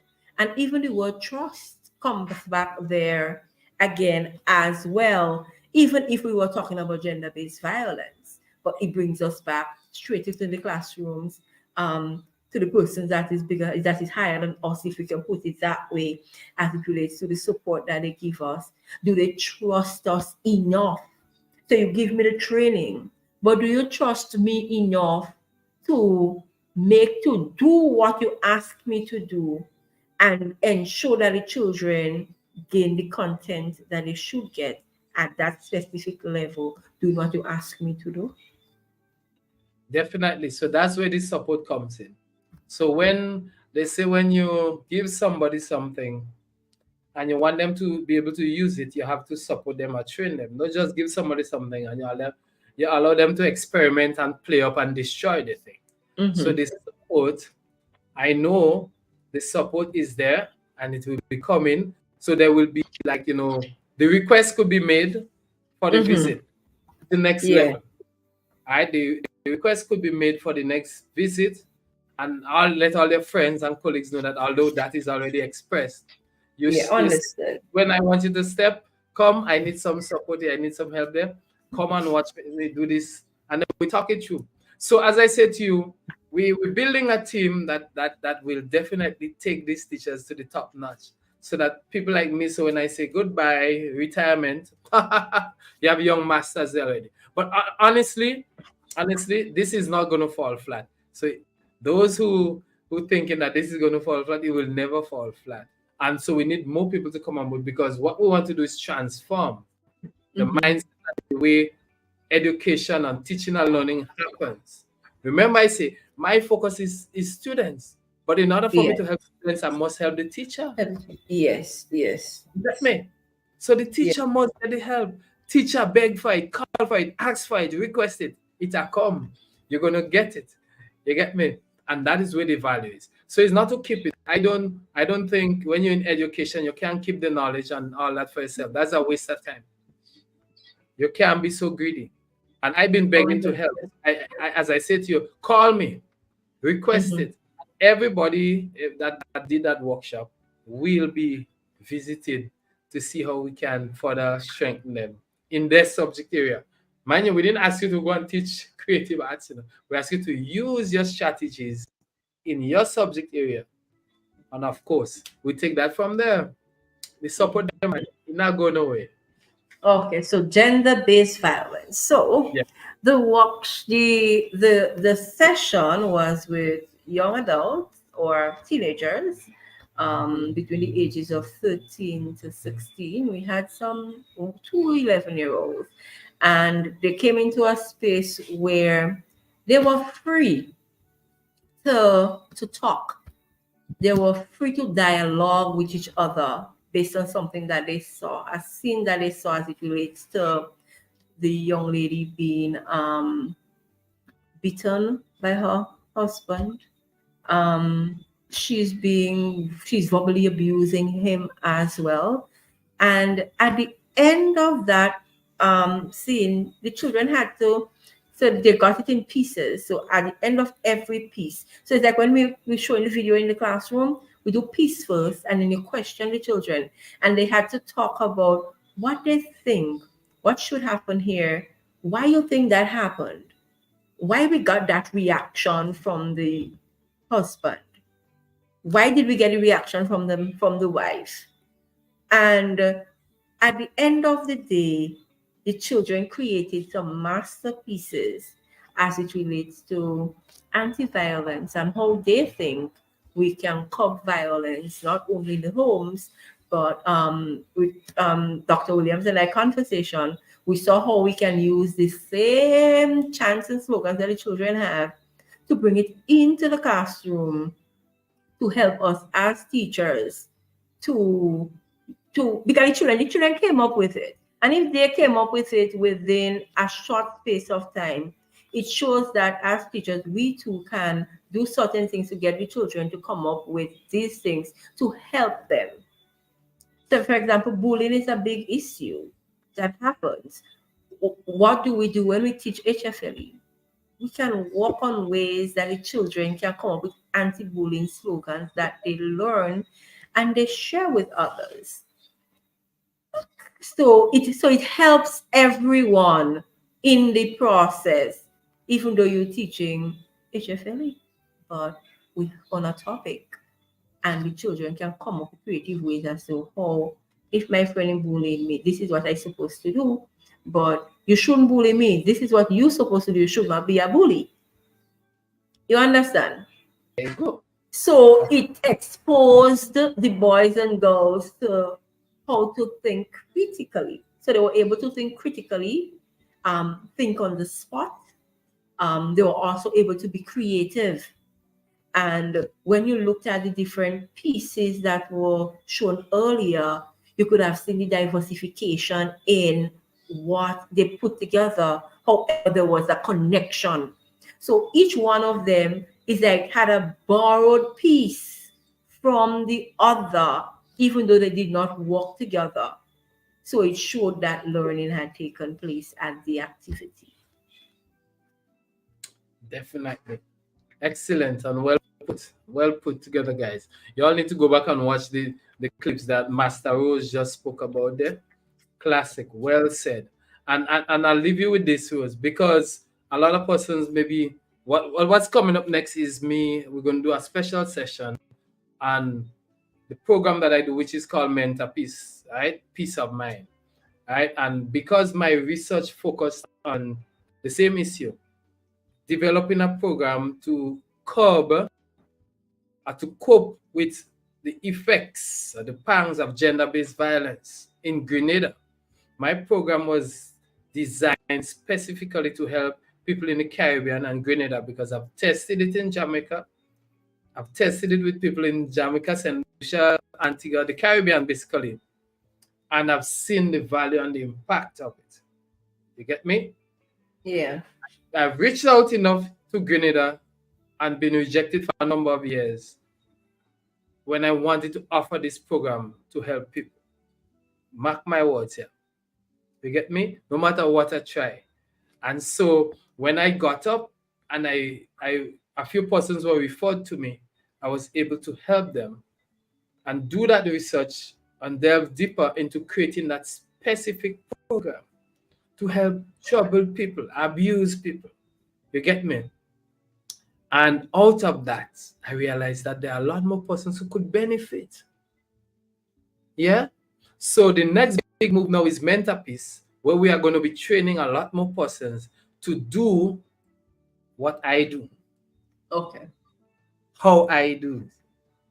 Right? With a different spin. So we're doing therapy, helping persons, but we're using drama, using the arts. Right? So some people would call it drama therapy. I call it process drama therapy because we go through that channel. And so Grenada will see the value of the arts on a bigger or wider scale. So then you'll soon see this flyer coming out where you register, because next year we're hitting it hard.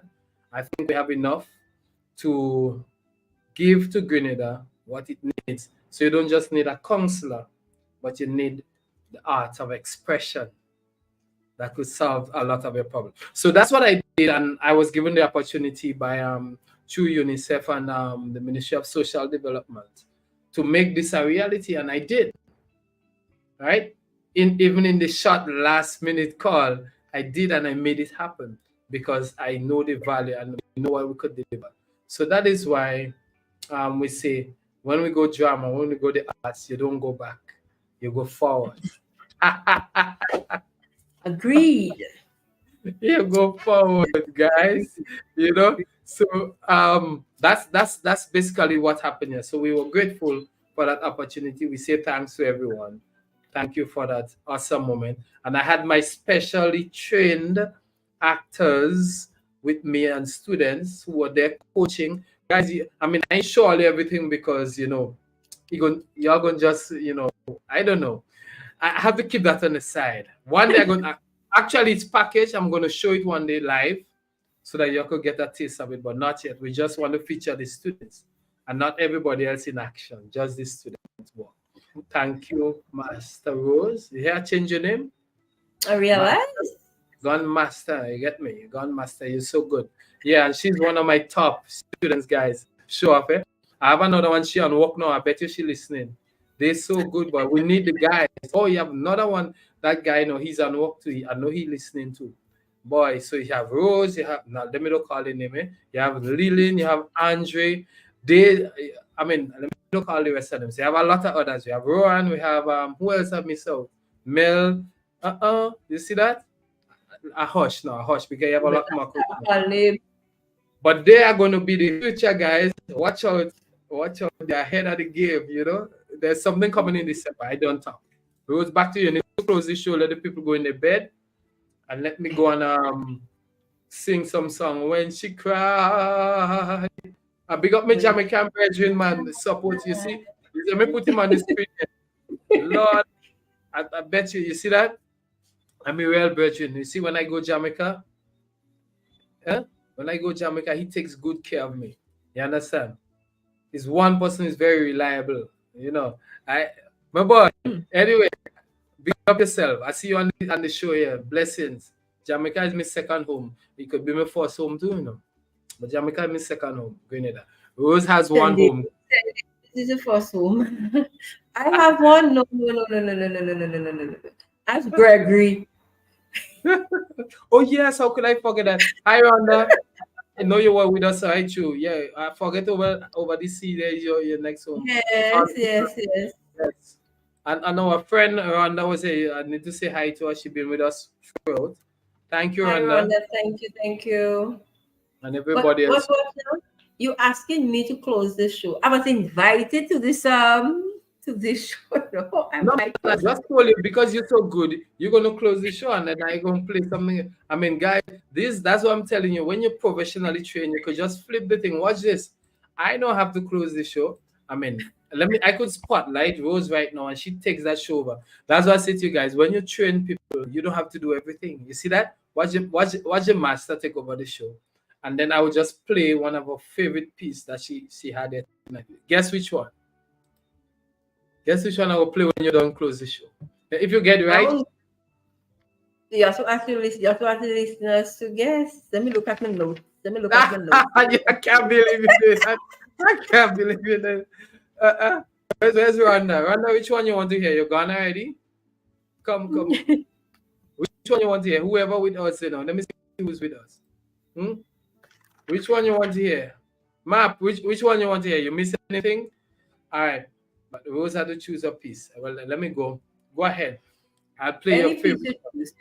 Any piece you choose, I'll take it. They're all masterpieces. All right. So after this one, you're going to close. You want to bet? Guess what's coming? Guess now? Every action. You lose. You're the one who me? Who saw some good in me. Yet you chose to criticize me. Respect me. Respect me. Respect me. Respect me. Respect me. Don't hit me. Don't hit me. Don't hit me. Don't hit me. Don't hit me. Love me. Love me. love me. Love me. You're the one. Me? Who saw some good in me. Yet you chose to criticize me. Thank you so very much, viewers, for being with us for the last 3 hours and 40 minutes. We were discussing the gender-based violence sessions that we had with students from secondary schools around the island. We say a special thank you to the Ministry of Social Development for partnering with the Academy to put together that session. And viewers, we know for a fact that you would have enjoyed the hearty discussions that we had around the pieces that the students created. So once again, thank you so very much for being with us. And remember, we are back here next Sunday at 6 p.m. Thank you. Every time I get the breath. Watch. You call that bed right now, eh? I don't want to. When he cries, when he cries, when she cry, when she cry, when he cries, when he cries, when he stop it, stop it, stop the violence, stop it, stop it, stop the violence, stop it, stop it, stop the violence. Stop it, stop it, stop the violence. Stop it, stop it, stop the violence. Stop it, stop it, stop the violence. Stop it, stop it, stop the violence. Stop it, stop it, stop the violence. When she cry, when she cry, when she cry, when she cry, when she cry.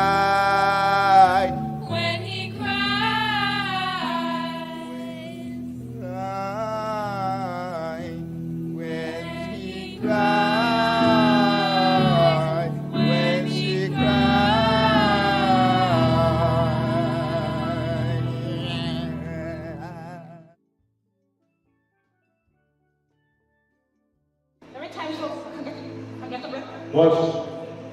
You call that bed right now, eh? I don't want to. When he cries, when he cries, when she cry, when she cry. When Setting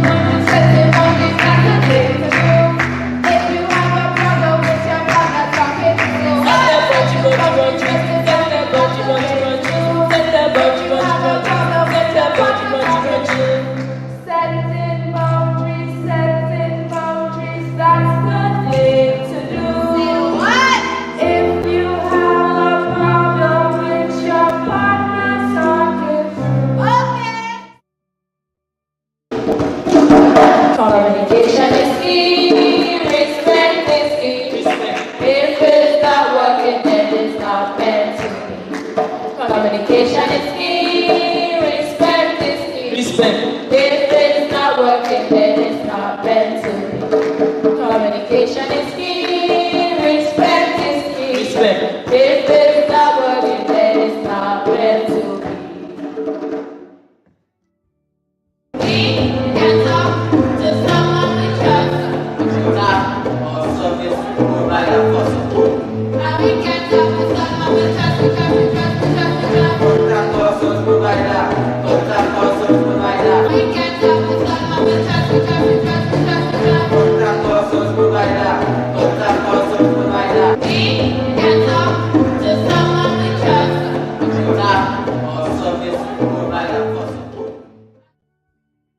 Everything started has to end, and two wrongs can't be correct. Therefore, the relationship should end on the result. Realize every action has consequences, so think twice. Realize every action has consequences, so think twice. Realize every action.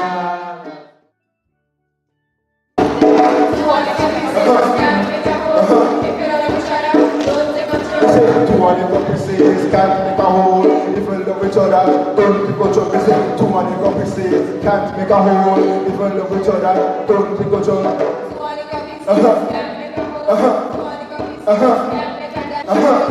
Too many go pieces, can't make a hole. If you love each other, don't go chop. Say too many go pieces, can't miss it.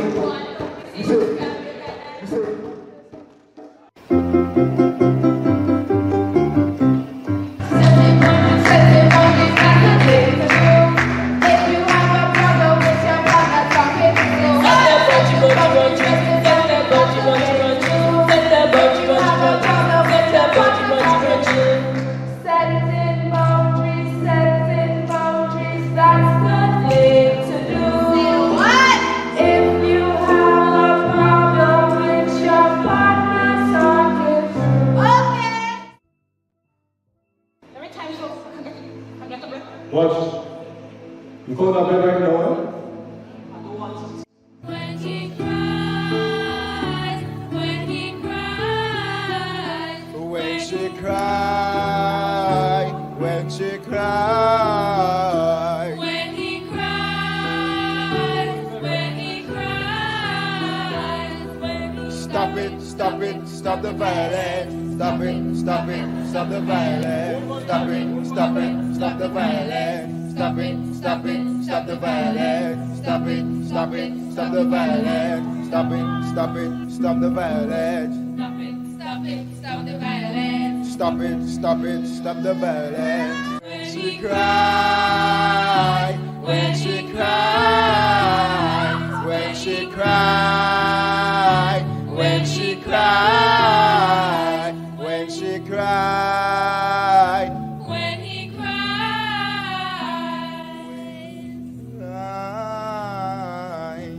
when he cry, when she cry.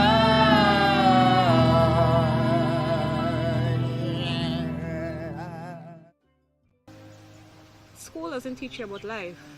School doesn't teach you about learning how to survive. And that is something that I think I needed, especially as a teenager. I had no idea what I was doing. I was just going, just doing things. Even as a young adult, I had no idea what I was doing. Just living. I would say sometimes recklessly, just don't care.